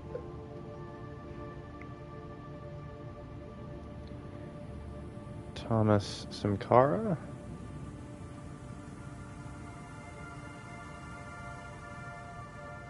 Thomas Sankara.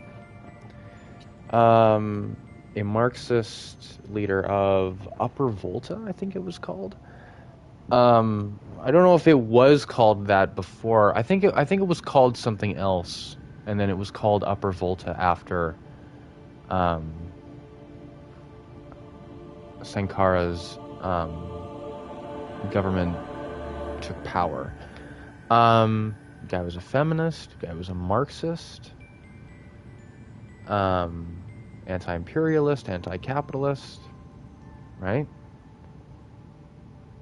And the buddy who, like his buddy who does the revolution with him ends up betraying him, fucking Julius Caesar style, and that keeps fucking happening. That's like,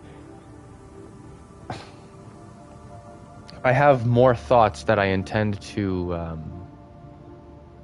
convey at a later time, we'll say, about my conclusions with that and what must be done if that maintains to be a threat to establishing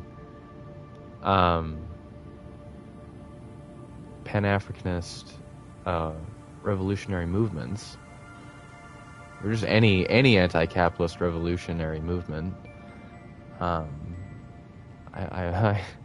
have some thoughts, but not here on YouTube, I don't think. Working on it.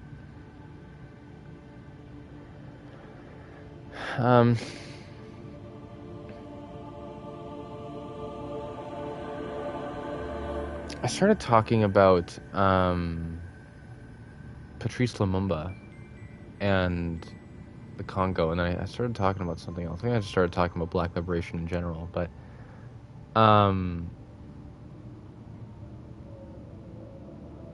yeah.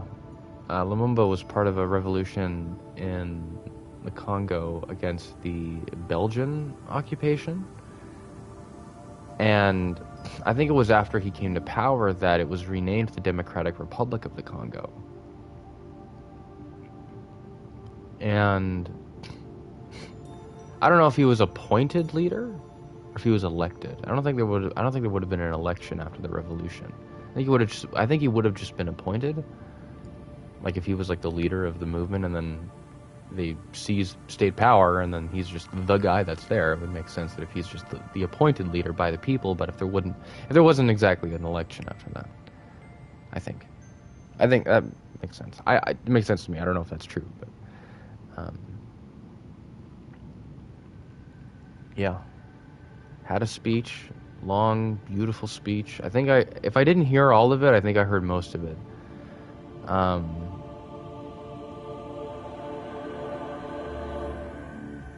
Yeah. Wildly.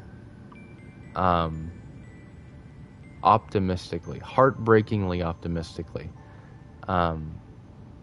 He talked of still, like, of promoting good relations with countries. Not a reliance on them, but a good relations with them.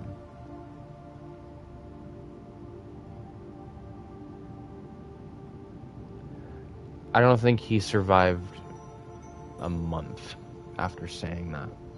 I don't think he survived long after that. There was some sort of...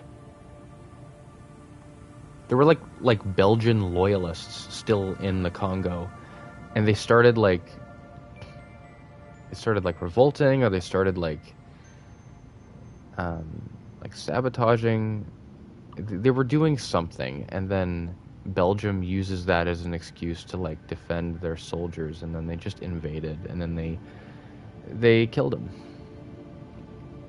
or they captured him, and then I think he wrote to his wife. And the striking thing learning about this stuff, and it's something that has haunted me. Not because I think I'll ever be that important of a political figure in history, but just the concept of it. Like, these men throughout history, and like all revolutionaries, right? Like, they know. Like, they know that the system is going to reject them for what they are.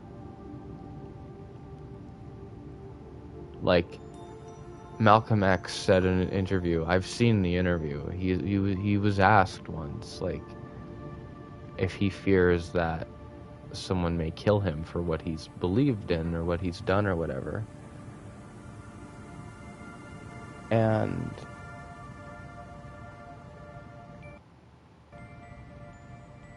he said, like, oh yes. Did he say he was afraid? That seems unlike him, but maybe that's me whitewashing the idea of him. I thought I remembered him saying that he was afraid.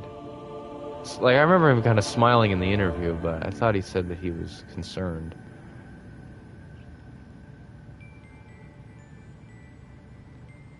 Right? Dr. Martin Luther King Jr. as well. Like, the CIA sent him a fucking letter trying to get him to take his own life. And he's whitewashed as well. You can tell, because if conservatives dare to say any of these men's names, then you know that there's, like, something's up. Like, there's no way. Like,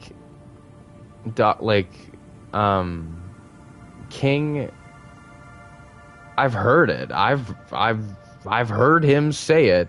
He has criticized, like, white moralists.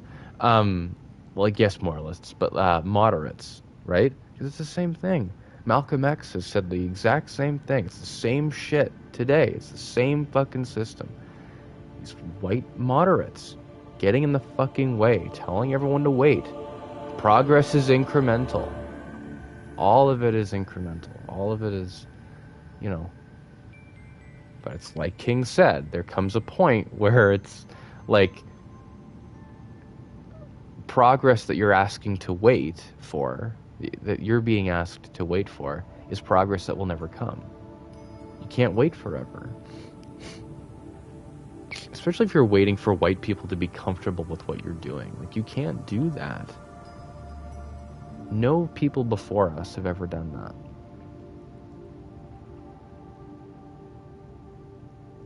And the movements were better for it, because they scared the shit out of the white supremacists, out of the capitalists.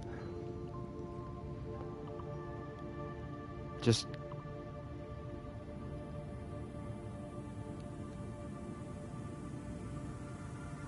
yeah. I can't look away from it anymore.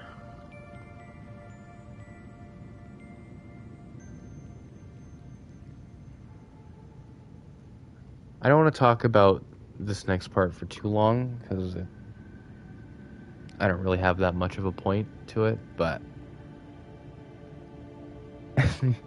they used to eat black people. I don't know why that surprised me when I learned that. And worse, you know. Take parts of them off and keep them in a fucking box as an heirloom. Your fucking grandparents' attic. But, like, what... This I really don't want to talk about for long, because it's just, like, pointless blathering coming from me, but just, like, what... Like, I'm trying to think of, like, what the fuck were they thinking? You see people who, what, like, they look different from you, and, like, that... Like, the level of society-wide dissociation that it would take for people to be fucking okay with that for so long. And it didn't stop either, because everyone was surprised, as was I, to find out when the CIA, literally the CIA, bragged to the world about, like, elites in the past literally eating children for fun, like for a social event. It was like a thing. Like, it's always been like that. Every accusation of savagery has been a confession, a self-report, as the kids say.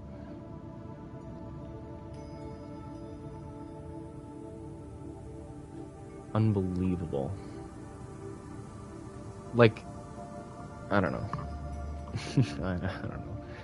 Like, you show up, you take the land from the people who were already fucking here, and then you go home after killing and raping the people who were here. You take their shit when they refuse to give it to you.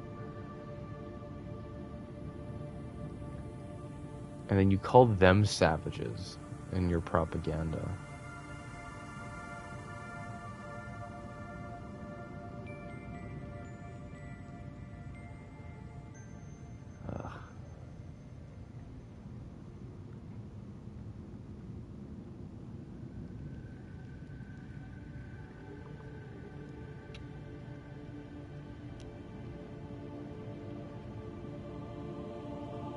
I don't want to die, but if I had to choose something to die for, it would be for those people to get their fucking revenge, man.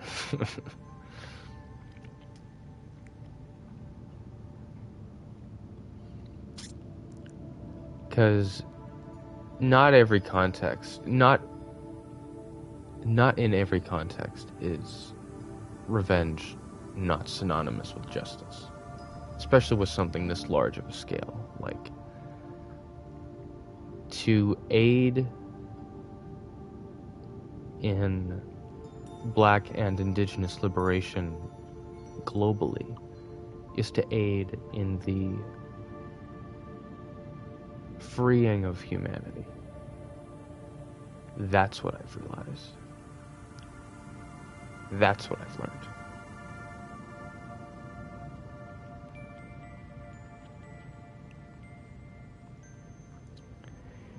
And I'm never going back. There is such an odd, almost surreal clarity that comes with that realization.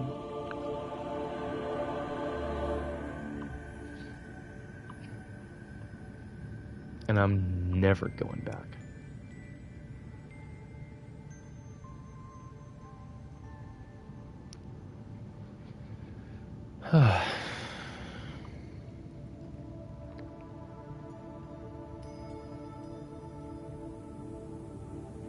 Wonder if anything can see humanity right now from a distance. Something intelligent enough to be like, well, let's see how this plays out. I've thought about it sometimes. I let my mind wander about it. Just some whimsical thing that keeps me going, I guess. Not single-handedly keeps me going, but, you know, just a fun thought. The idea of aliens, like, making contact with humanity after we've beaten this.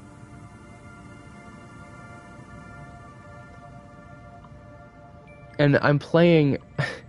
I'm doing the Disco Elysium political vision quest with my partner. And, you know, as it had on the channel when I played Disco Elysium on the channel, inframaterialism I find fucking fascinating. I fucking love the concept of inframaterialism. But my partner had said, like, okay, so have you ever heard of Posadism? And I'm like, no. But what is Posadism? I've never heard about that. And my reaction when it tells me that Posadism is like this belief that, like, that we need to, based, by the way, preemptive based thing here, just so we're all completely clear, that you'd have to, like, nuke the US, maybe not literally, but, like, you'd have to, like, really assault the United States in order to spark the world revolution. And then, like, the aliens who have been waiting for the opportunity to assist us will, like, come down to assist us with the world revolution, because that's in their best interest, because they don't want a white supremacist, imperialist, capitalistic force doing business with them, because they've witnessed human history from a distance, and they know damn well who the bad guys are. It's kind of like, it's not, I don't know, it's not like a real political belief that you can make an argument for. It's not even, like, well-founded enough to really have any theories on, I don't think, because we don't have the technology to observe any aliens. They are out there. They have to be, because we're here, right? Earth exists, which means, you know, other things can exist, too. They are out there somewhere. I like the idea. Anyway, Posadism is like, I don't know, how the aliens might come to assist in the world revolution. And that if we fail, the dolphins will evolve to replace us or something. It's like, okay. The dolphin bit, I think, is a bit much for my imagination, but I did like the concept. It's whimsical, right? It's like whimsical communism. I like it. I think it's my jam. I fuck with it.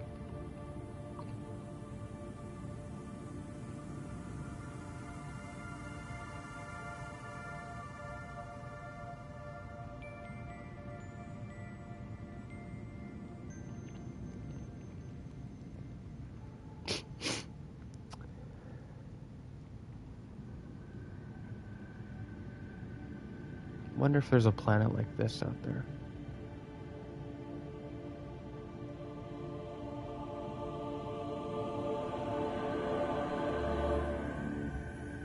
Hope so.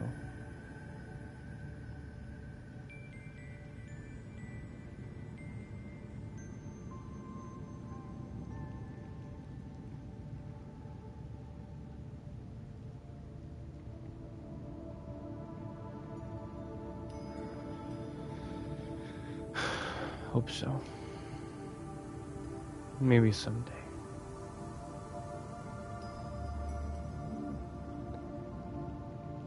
Maybe someday humanity will be able to see it. That a righteous, good people will have the technology, the freedom, the means to find something like this. And treat it well, with respect. Especially if there's something else intelligent out there that deserves respect. We would have a second chance to just be people. And we would have such vast world history to learn from before ever getting that chance. So much practice in empathy and learning and respect by then.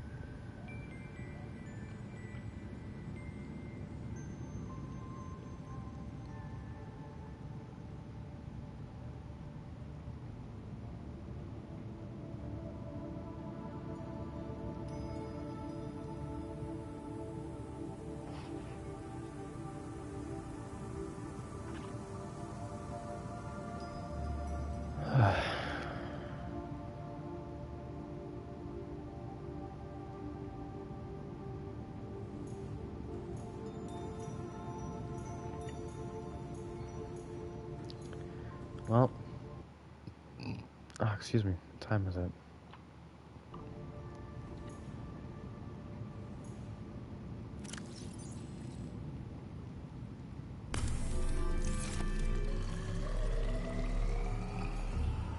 All right.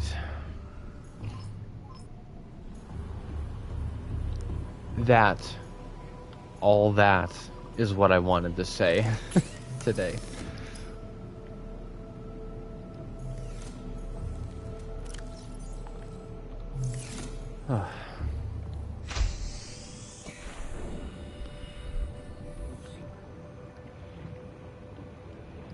Oh yeah, wow. Yeah, enough time passed. I'm sure that did happen.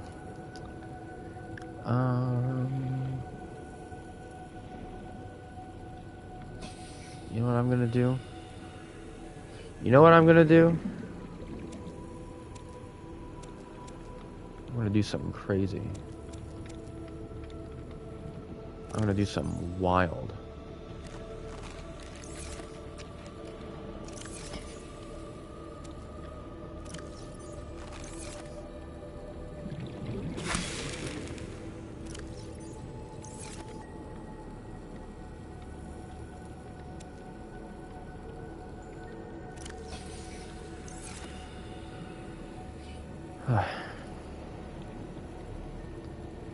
I'm gonna pause it here. I have to go to the washroom. Then I will be right back. I'm actually gonna pause the broadcast this time. I will make sure to be super quick. I promise.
Alright.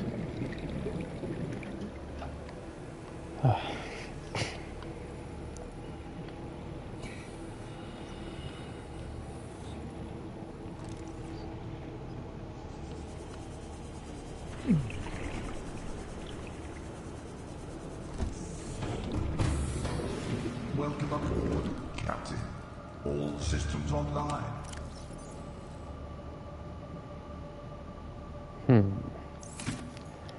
Well, first things, obviously, putting the power in.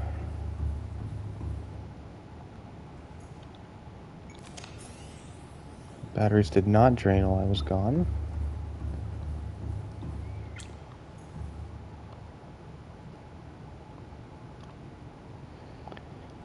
Let me see here. Excuse me.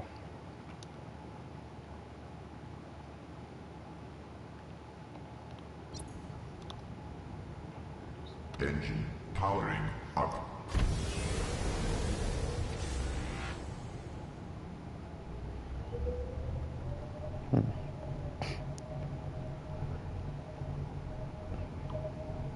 This game is strikingly beautiful. Conceptually, if not always visually. Which is what matters, anyway.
Alright. An immediate right. And we go down. Honestly, these floodlights, these headlight things fucking suck. These suck ass. I don't like them. They're not good. We should fire the people who installed them. What am I talking about? Oh yeah, the floodlights. I literally forgot what I was complaining about. I love being attention deficit. I love it. I love it. It's great. I don't feel useless in serious contexts at all. I take a left? I take a left, right? Yeah. See, again, I can see more if I turn the damn things off. It's so strange to me. Ahead flanked. Emergency speed. Warning. Vessel calculated. Excessive noise.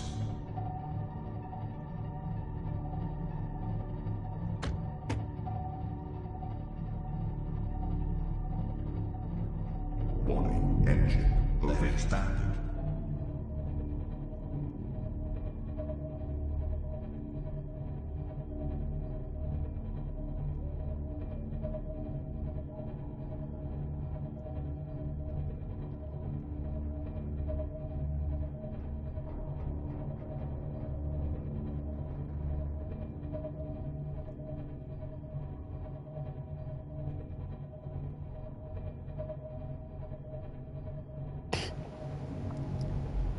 Alright. Ahead flanked. Emergency speed. Indeed.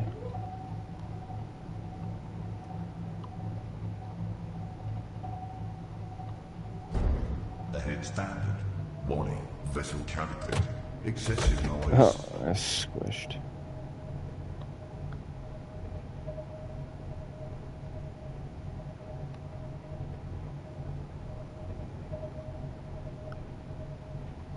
Where's the dragon, though? The dragon's around here, isn't it? I don't like that.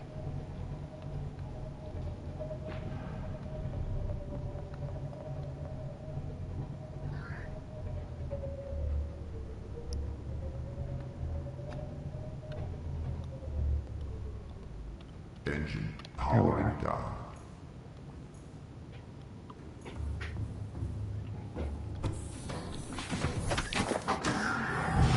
Welcome aboard, Captain.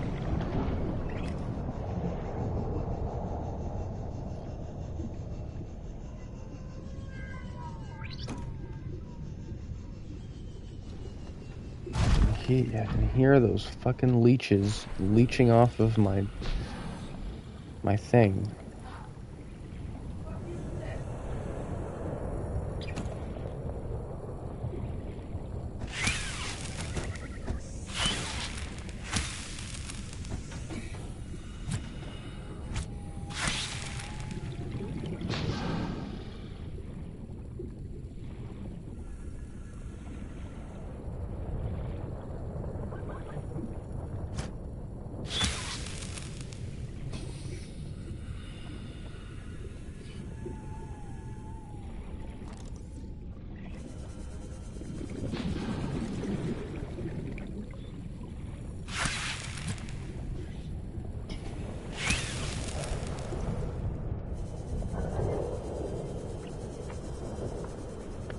Really crazy how naturally the biomes just kind of like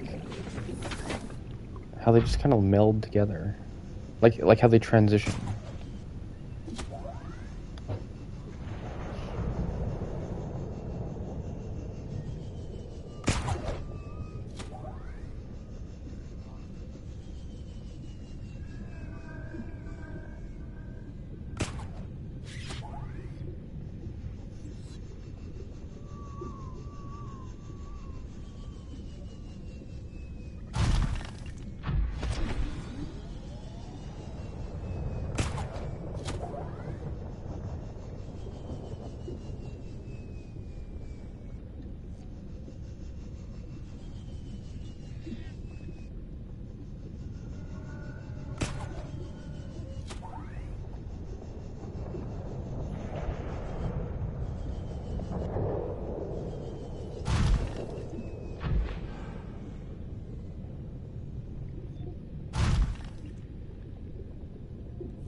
There's the dragon. There's the dragon. Well, there's the entrance. So it would have been a bit faster if I went clockwise. That's fine. Ugh.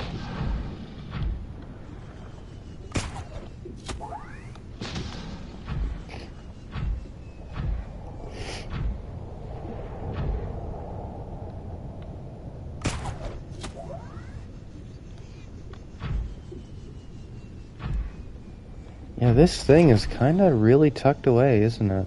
It took me a while to find this. Because the clue that you find on the alien data terminal is saying like it's on 1200, the depth of 1200 meters.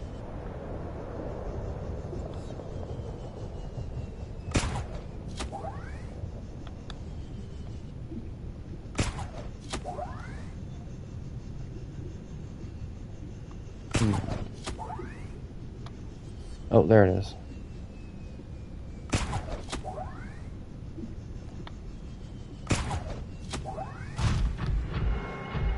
All right.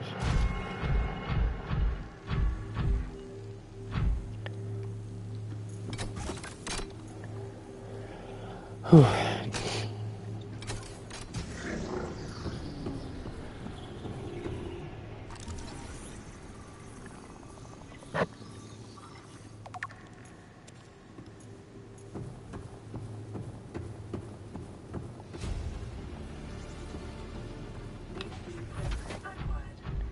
Haven't heard that sound in a while. Oh. Here. To me. Yeah, I will. I've actually never done this part of... I've never made it this far in the story before, so this will be interesting.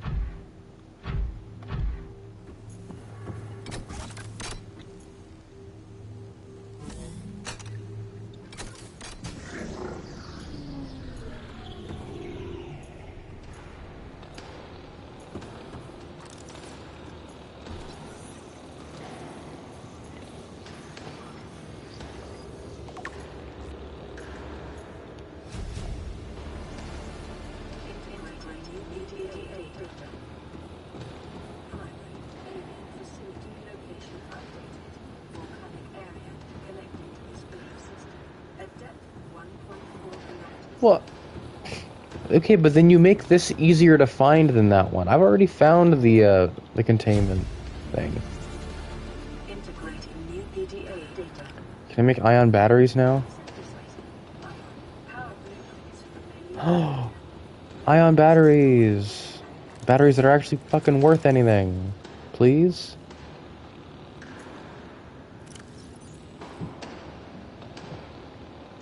Okay. Ah, I can't even convert the batteries I have into anything. That's still fine, though. Easy, too. That's easy to make. I'll have to, like... I'm gonna burn the batteries I have when I get back home, but... What ion power cell? Shit. I'm gonna be messing around for fun before I leave on the Neptune rocket, that's for sure. How much do I want to actually do today? Literally, I wanted to just rant and talk about politics today and use Subnautica as a vehicle for that. But, I may actually not beat the game or anything, but,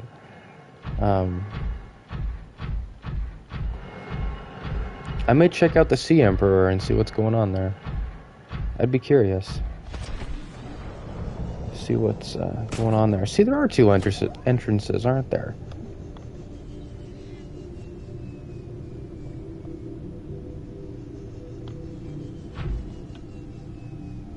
What is that? the volcanic rock, which has between 800 and 3,000 Earth years ago.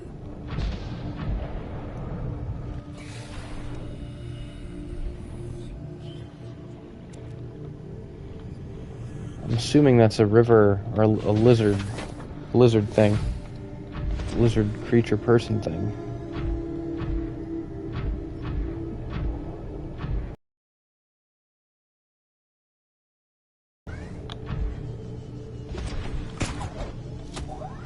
Ugh. Oh. A lot of these eggs all over the place. Now I feel bad taking one.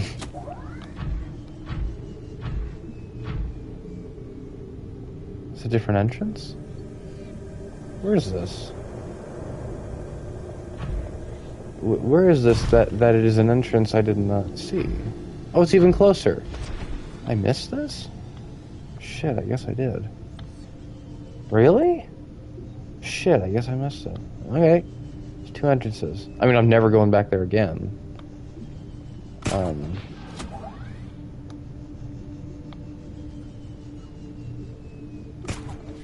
I really don't need to bring the Cyclops.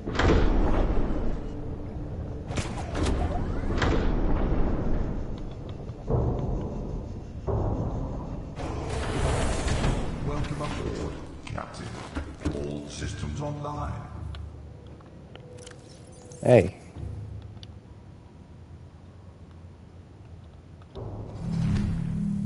Oh. Dude. Really? It fucking zaps him? And Engine power. I get power back because of the thermal thing? That's gay as hell. We should bring that back. Not like calling stuff gay, but like meaning it as like a good thing. Like, oh, that's so gay of you. Oh, that's gay. I think that's really gay, sweetie. We should do that. Why don't we do that? Why don't we do that? Why don't we just like take the word gay and we like make it good? I'm tired of us being evil. I feel like no. The entrance is to this way. I believe. We can completely turn around here. Added flagged. Emergency speed. Warning. Vessel calculating. Excessive noise.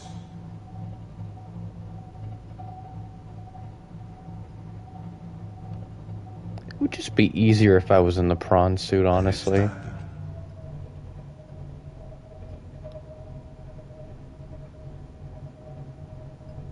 Oh, excuse me.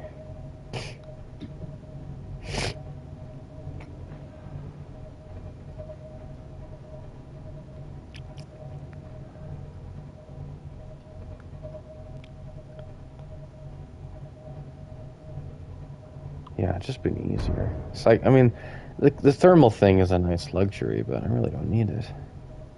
The Cyclops isn't really supposed to be down here that much.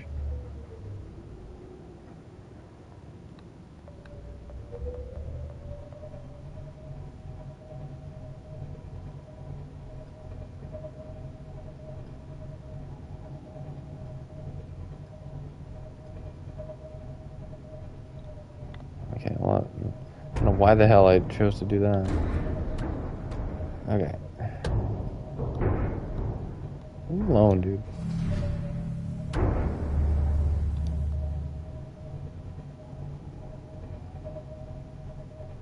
Is the way out over there?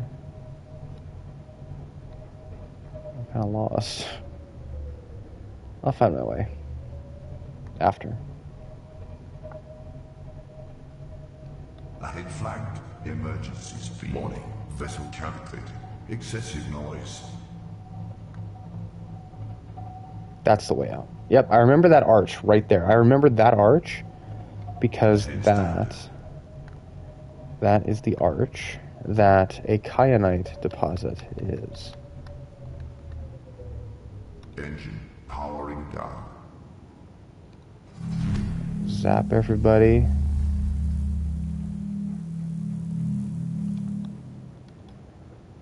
Just in case.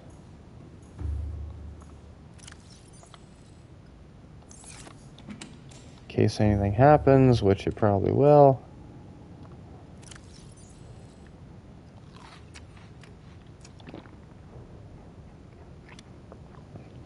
Okay. Before we head out, we need to do snag the copper. That egg is going to be snazzy.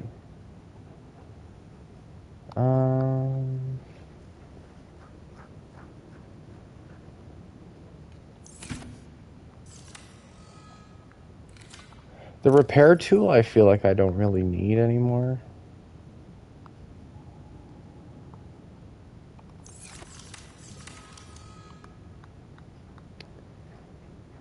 So we need gold. We need the titanium.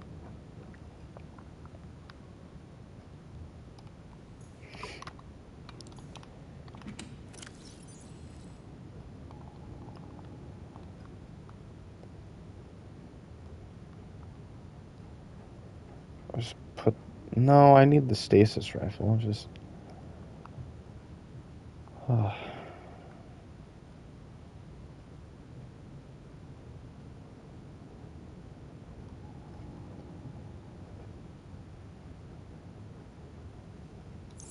Well, I mean, I also have the prawns storage that I can access, thankfully, so... I'll just,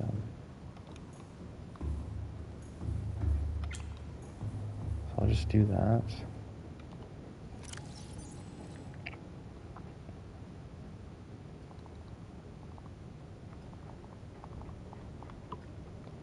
Just everything I could want. I'll just put it there.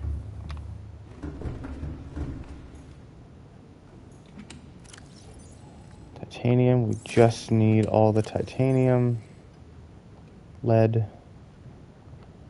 Some gold for good measure is probably nice, just in case. Magnetite, I feel like we need magnetite for something, but I can't remember what. That. Okay. Yes, we need the magnetite. Well, yeah, we need lithium as well, so it'd be good to get rid of some of this. Nickel we don't really need for the scanner room stuff. More titanium. And quartz, so turn the lights off so that nothing...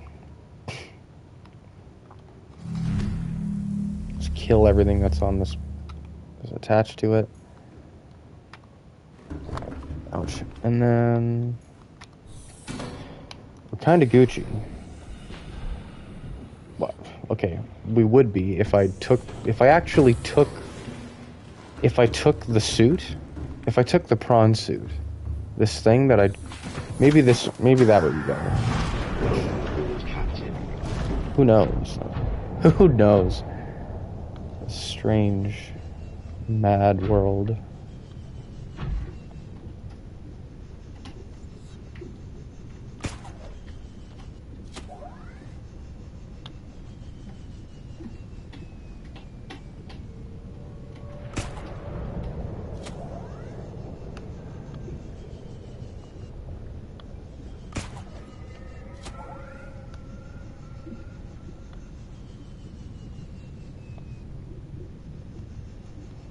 Come on.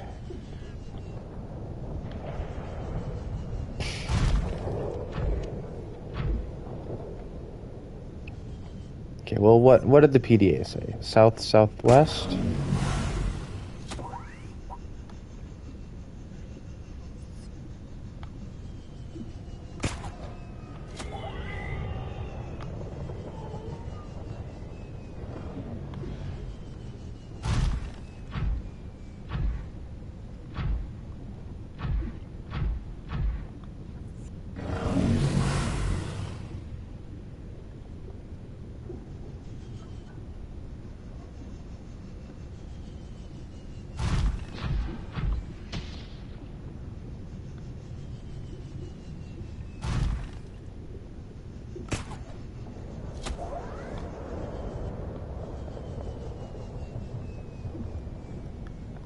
Whoa.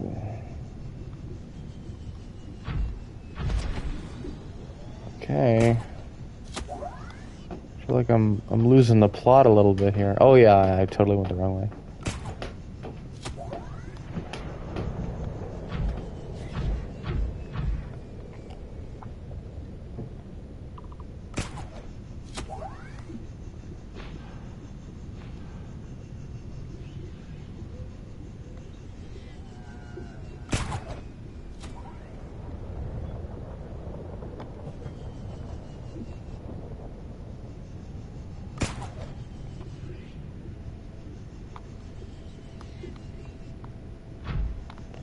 Land and lava or anything. So where the hell is this thing then?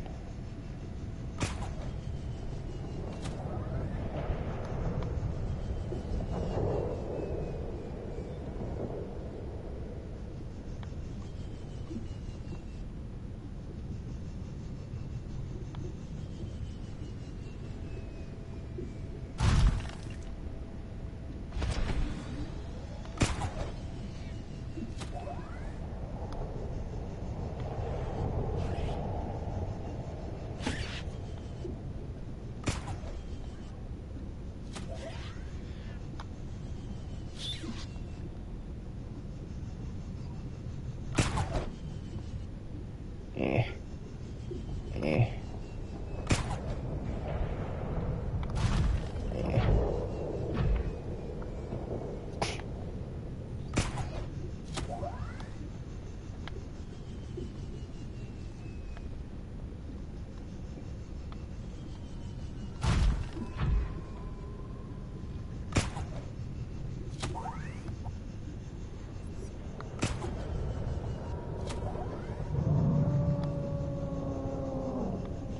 Horrifying.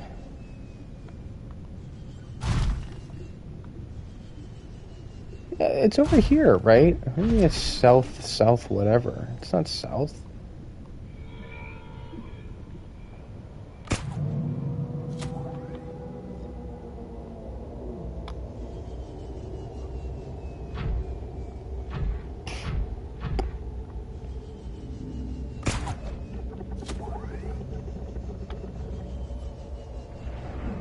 There we are.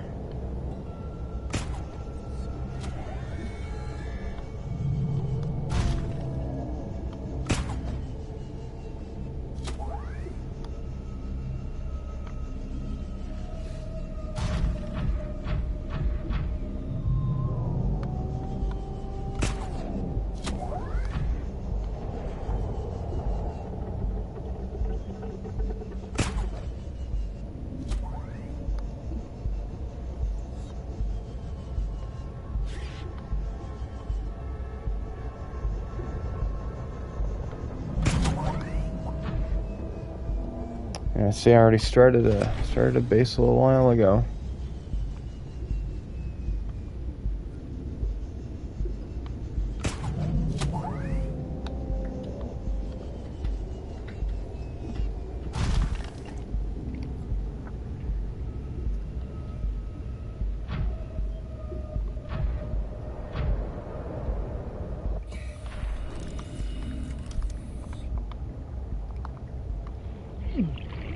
I have aerogel, right? I have aerogel.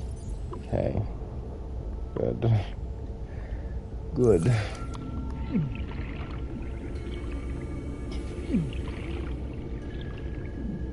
Ugh. Enameled glasses in there. Fuck, how do I do this?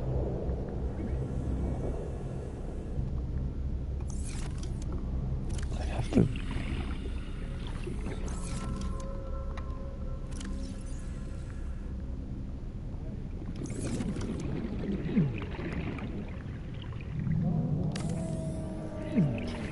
This is so unnecessary. I really probably did not need this.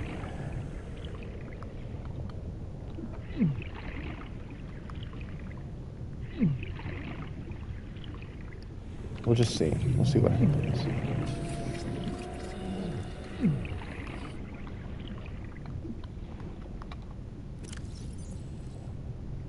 Burning my skin alive.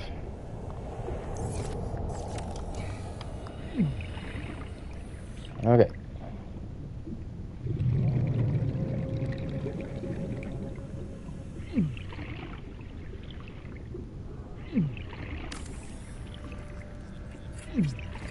Okay.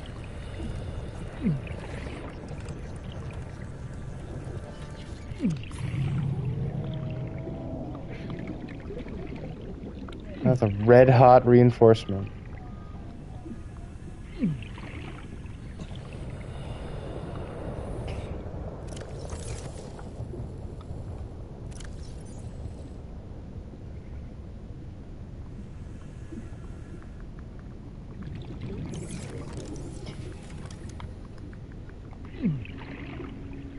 Shit.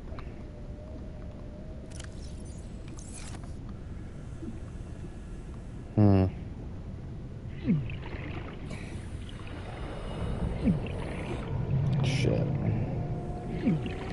You know what I'm gonna have to do? Well, shit. Get rid of this, dude. Because it's useless.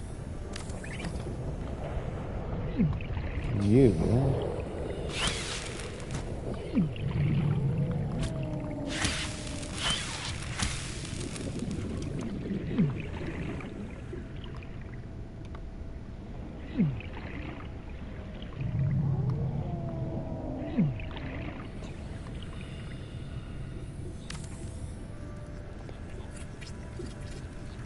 Perfect.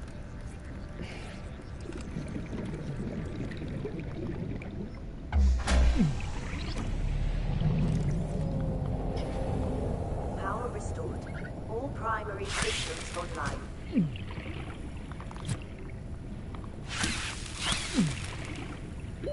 30 seconds. Welcome aboard, Captain.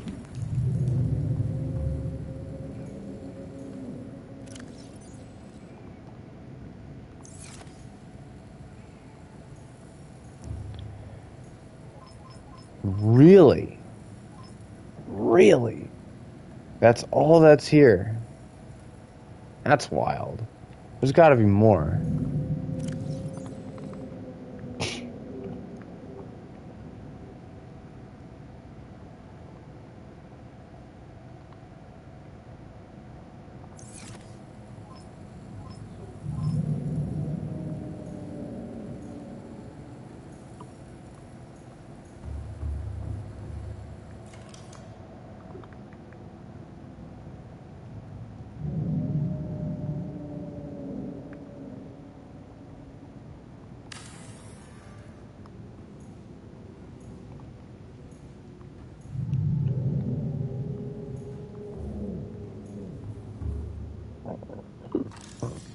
Okay.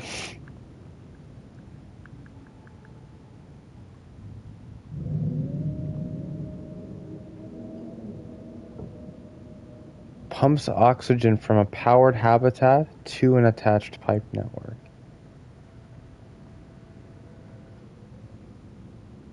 Oh.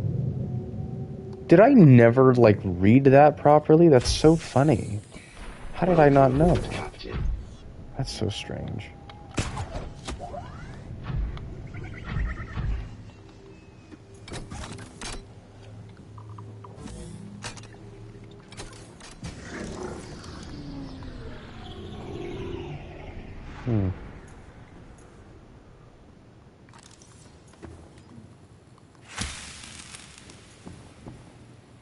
You're not in water.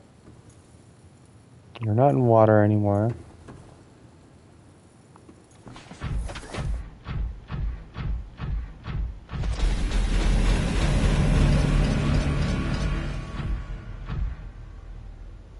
Translating local alien broadcast. Warning, vaccine development program terminated. Embryo etching project terminated. Live specimens terminated. Evacuate immediately.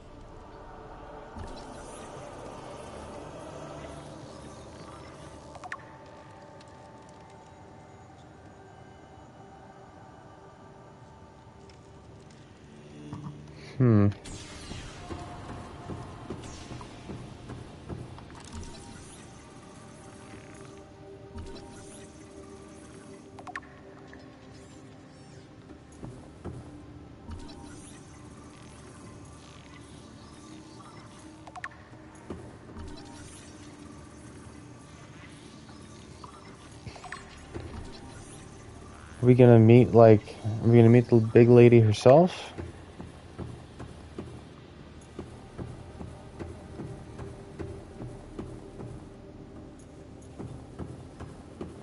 This room appears to be a biological archive storing more than 40 indigenous egg specimens in different states of development.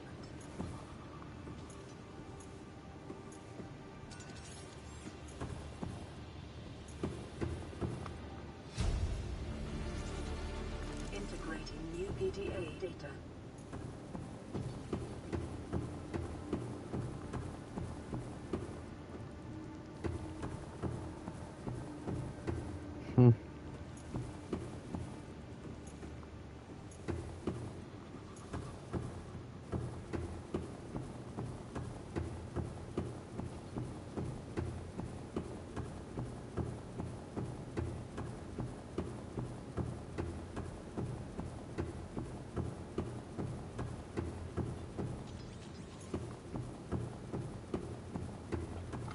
Let me read up on those,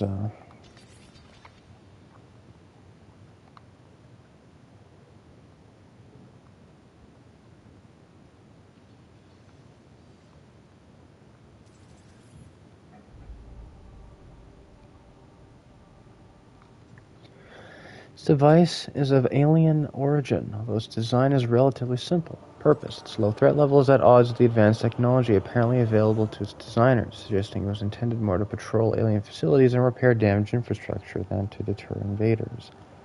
Design. Despite its simple design, this construction is quite elegant in its minimalism. 4 electromagnetic legs allow it to traverse floors, walls, and ceilings with reasonable speed and appear to be replaceable. Internally, there are few moving parts, rendering this construct energy efficient and resistant to wear over time. A rechargeable ion-based power reserve ensures it continues to operate. Ow! What's happening? Am I in your way? I'm sorry.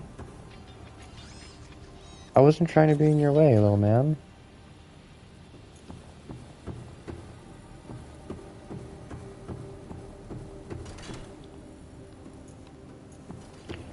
If only there was a way, if only I knew of any ion cubes in the area.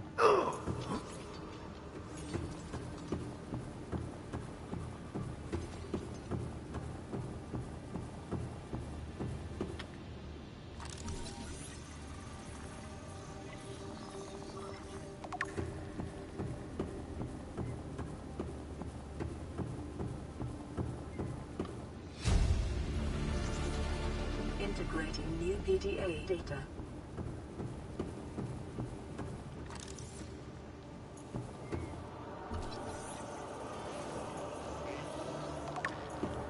This shit is so strange. I have to say, this alien... all this alien architecture is not easy to look at. It's not very easy on the eyes. It's a little ugly, I have to say. Oh my god.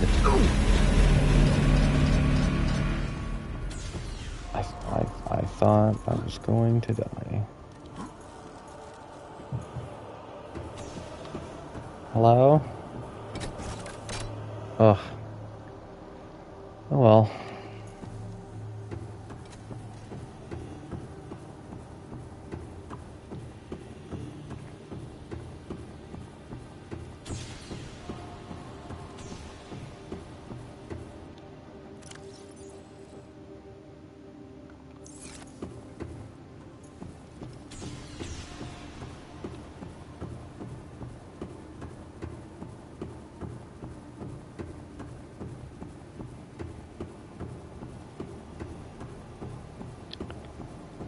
Oh. And then...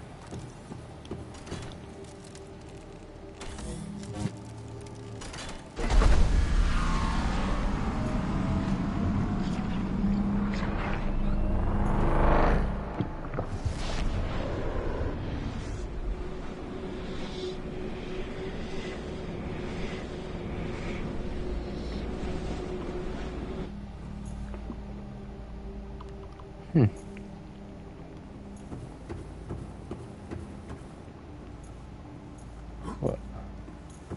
I'm underground? But there's... Oh. Oh. I see. This is the facility that's in the Lost River. Interesting.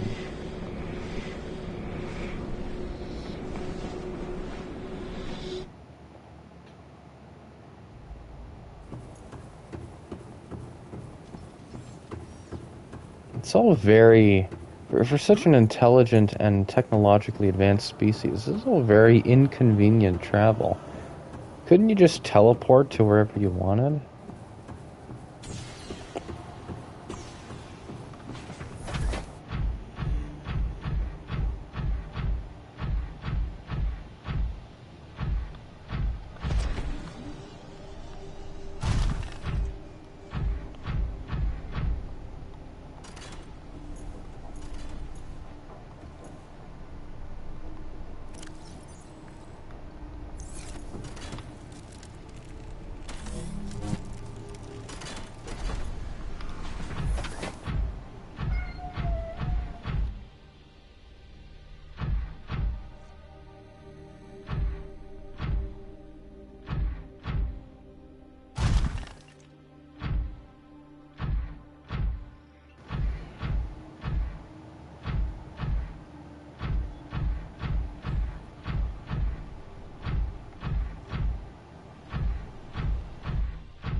Integrating new PDA data.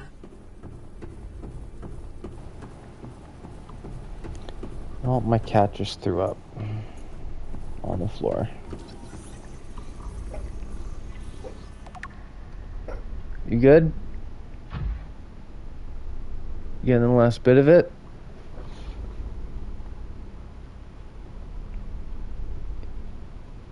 Oh man, that looks like an actual hairball. It looks like an actual ball of hair. That's so funny. I didn't even know they did that.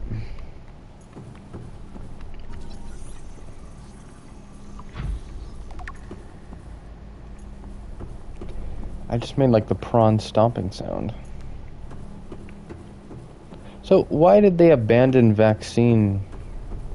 I don't understand why they abandoned this. Whoa.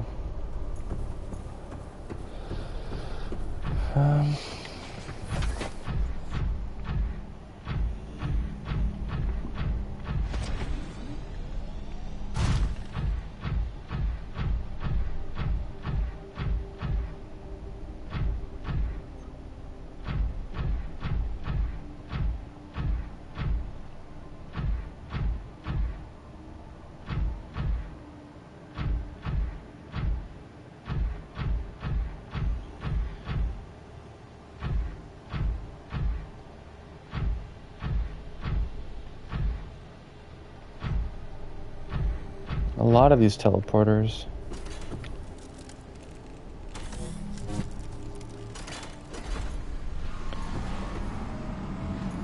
Well, let's see where this one goes.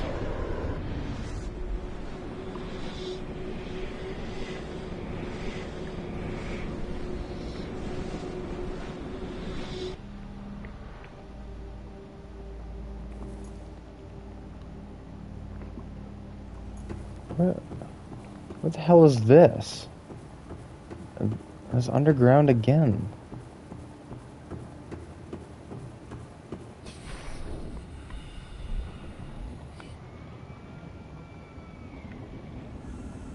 What the fuck is this?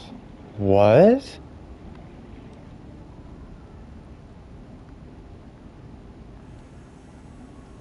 The Northern Mushroom Forest has a...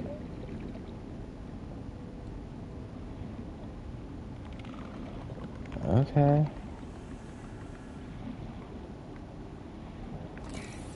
Who are you? It's a whole fish.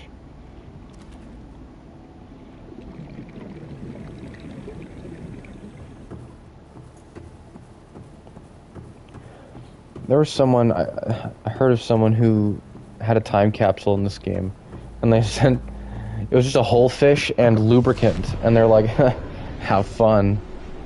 I just thought it was like a dastardly thing to do. Hilarious, but dastardly. Welcome aboard, Captain. Thank you.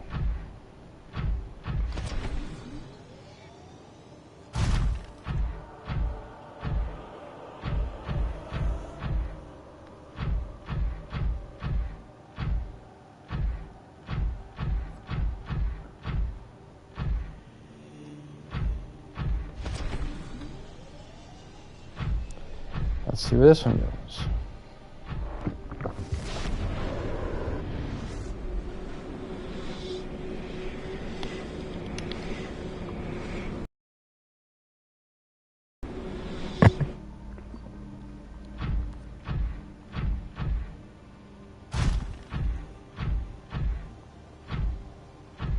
So many of these little facilities.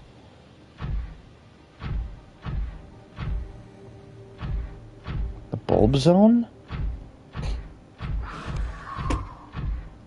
We're in the bulb zone.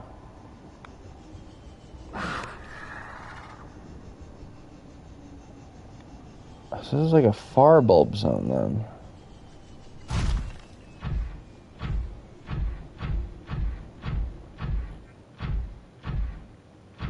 Hmm.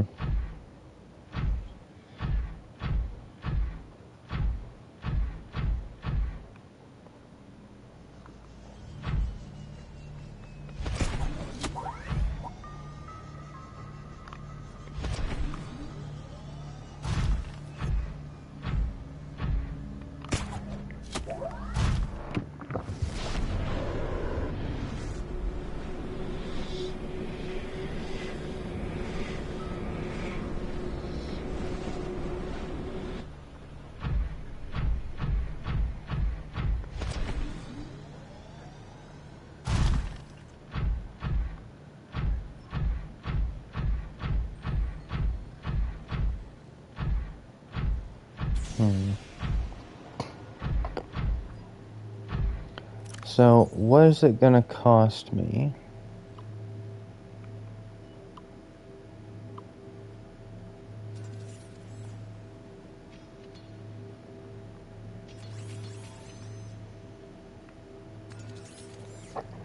Might be able to make that, actually. If I find any titanium.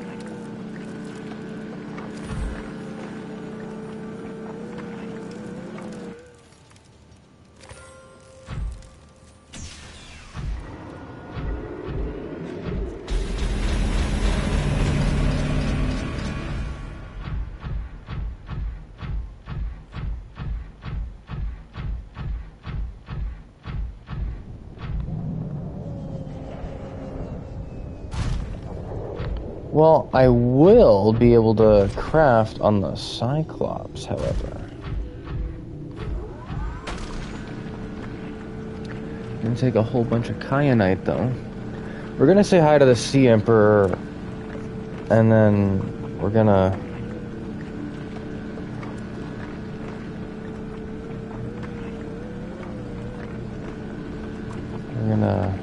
We're gonna end it for today. I didn't mean for this to take so long, but it's been nice to hang out with you and while I play Subnautica and show you around. Because I really enjoy this game. I'm having a lot of fun.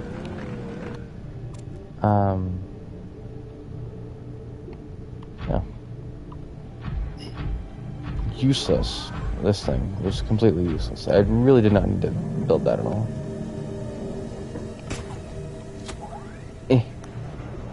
Do I make it? Does she make it? Oh my god. Hey, man.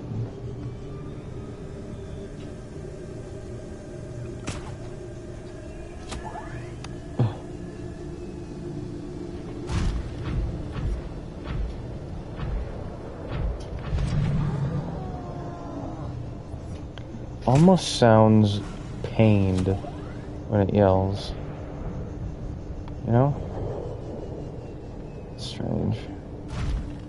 Other way? I feel like it's the other way.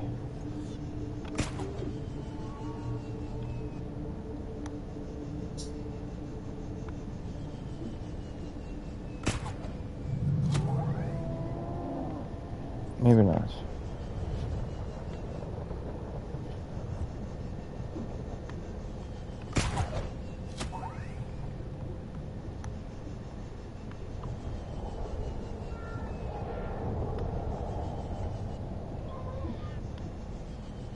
Oh, hey, man.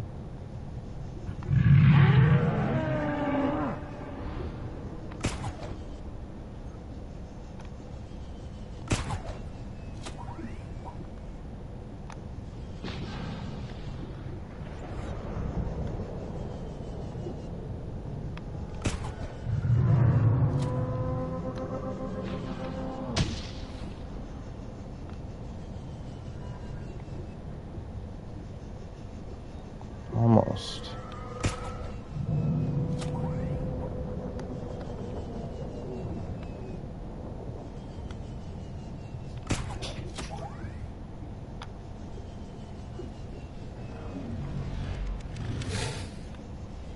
That I absolutely know is the way out.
I'm gonna deposit some of this so it's easier to transfer.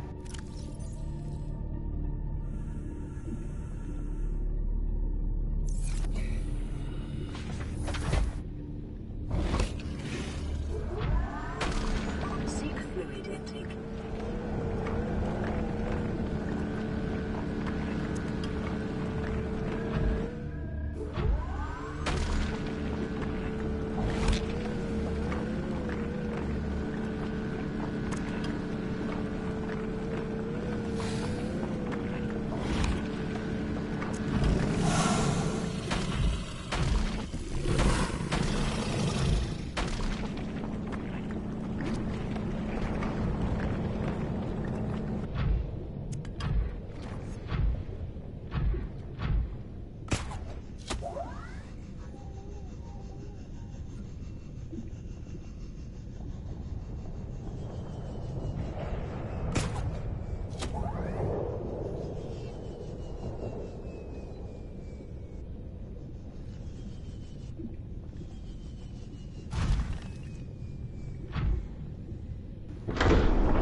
Welcome aboard, Captain.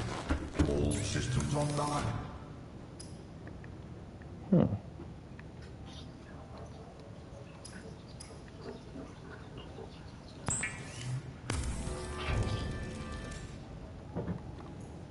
Do I have... I don't have any water left. It's time. It's time for the return. Engine powering up.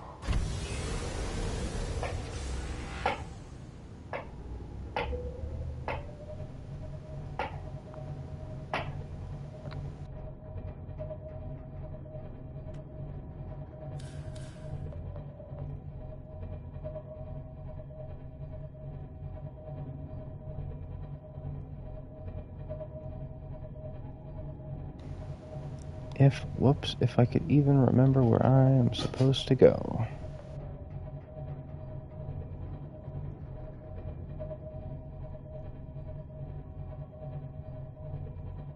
Ahead flanked. Emergency speed. Warning. Vessel calculating. Excessive noise.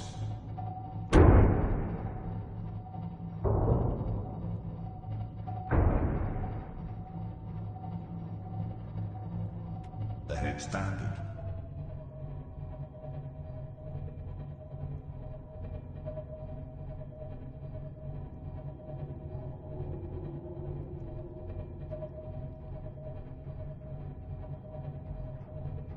Ahead flanked. Emergency speed.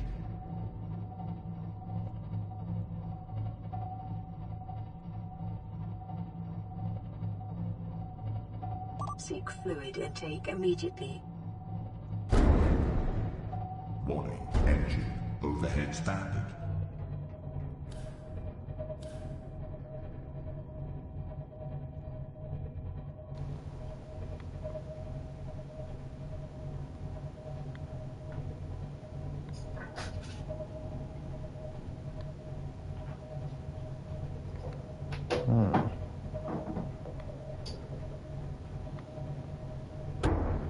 Ahead flanked. Emergency speed. Warning.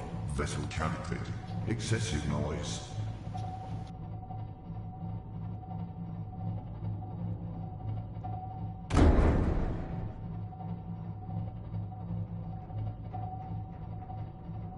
Warning. Engine overhead standard.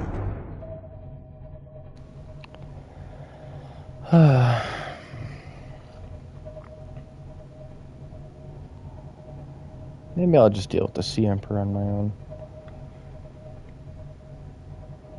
I'm sure people reacting to the Sea Emperor is something you've seen a few times already.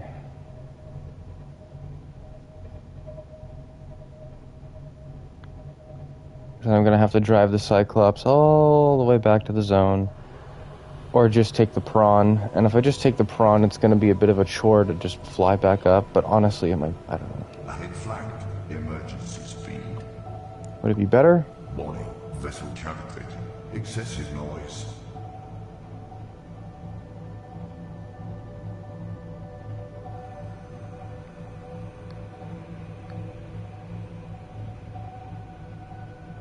Warning, next stand, overheat.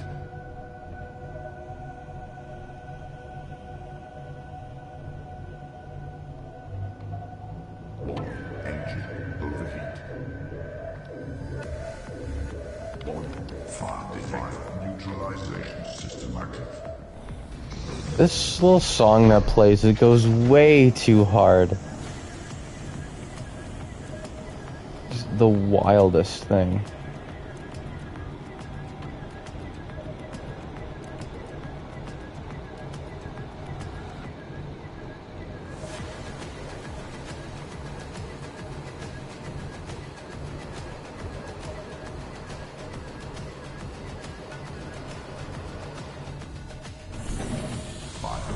Extinguished. Air scrubbers initiated.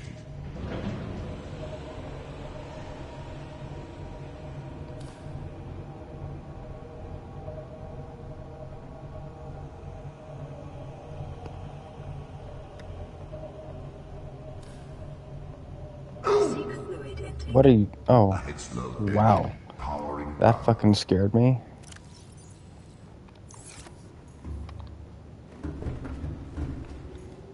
You know, I used to call the character in this game Robbie, because I remember that it was like some unisex name.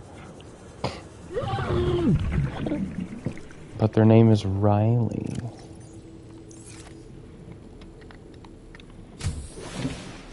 Welcome aboard, Captain. I feel very welcomed. Vital signs stabilizing.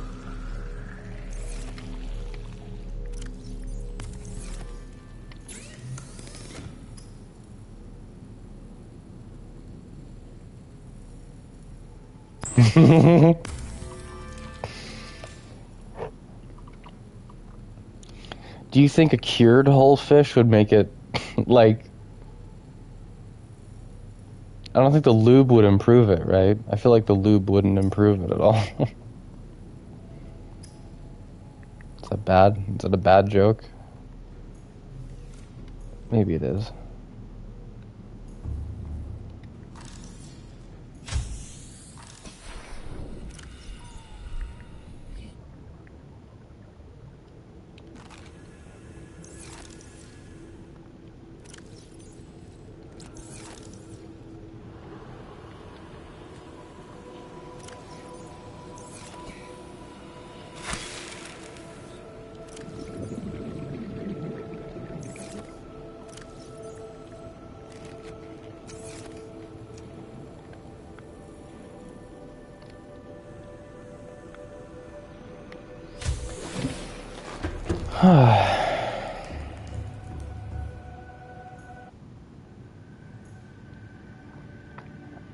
Back here again.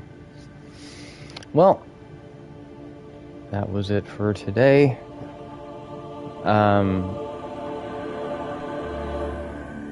Yeah. You're not going to be seeing me play Subnautica again on the channel, I don't think. Not to sound dire or anything, but this is one of those games that you gotta just kind of play for yourself at your own pace. And I really love it for that.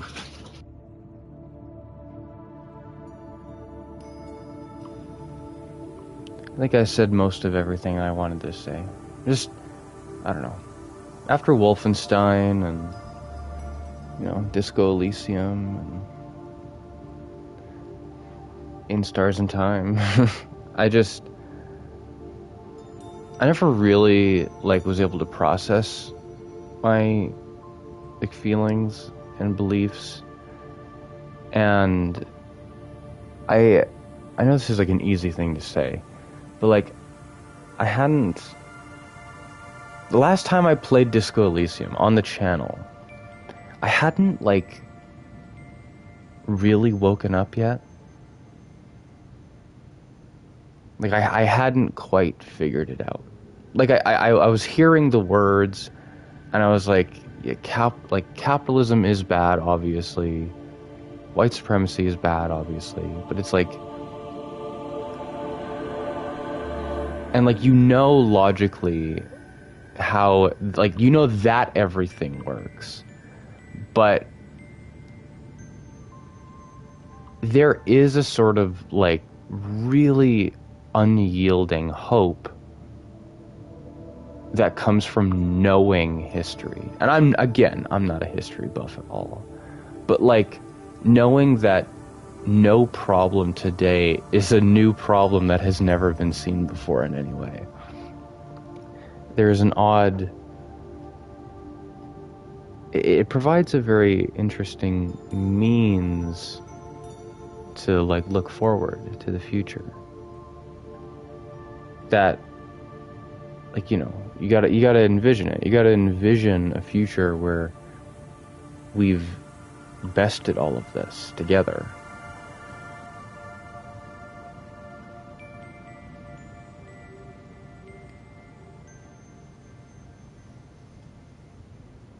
Yeah.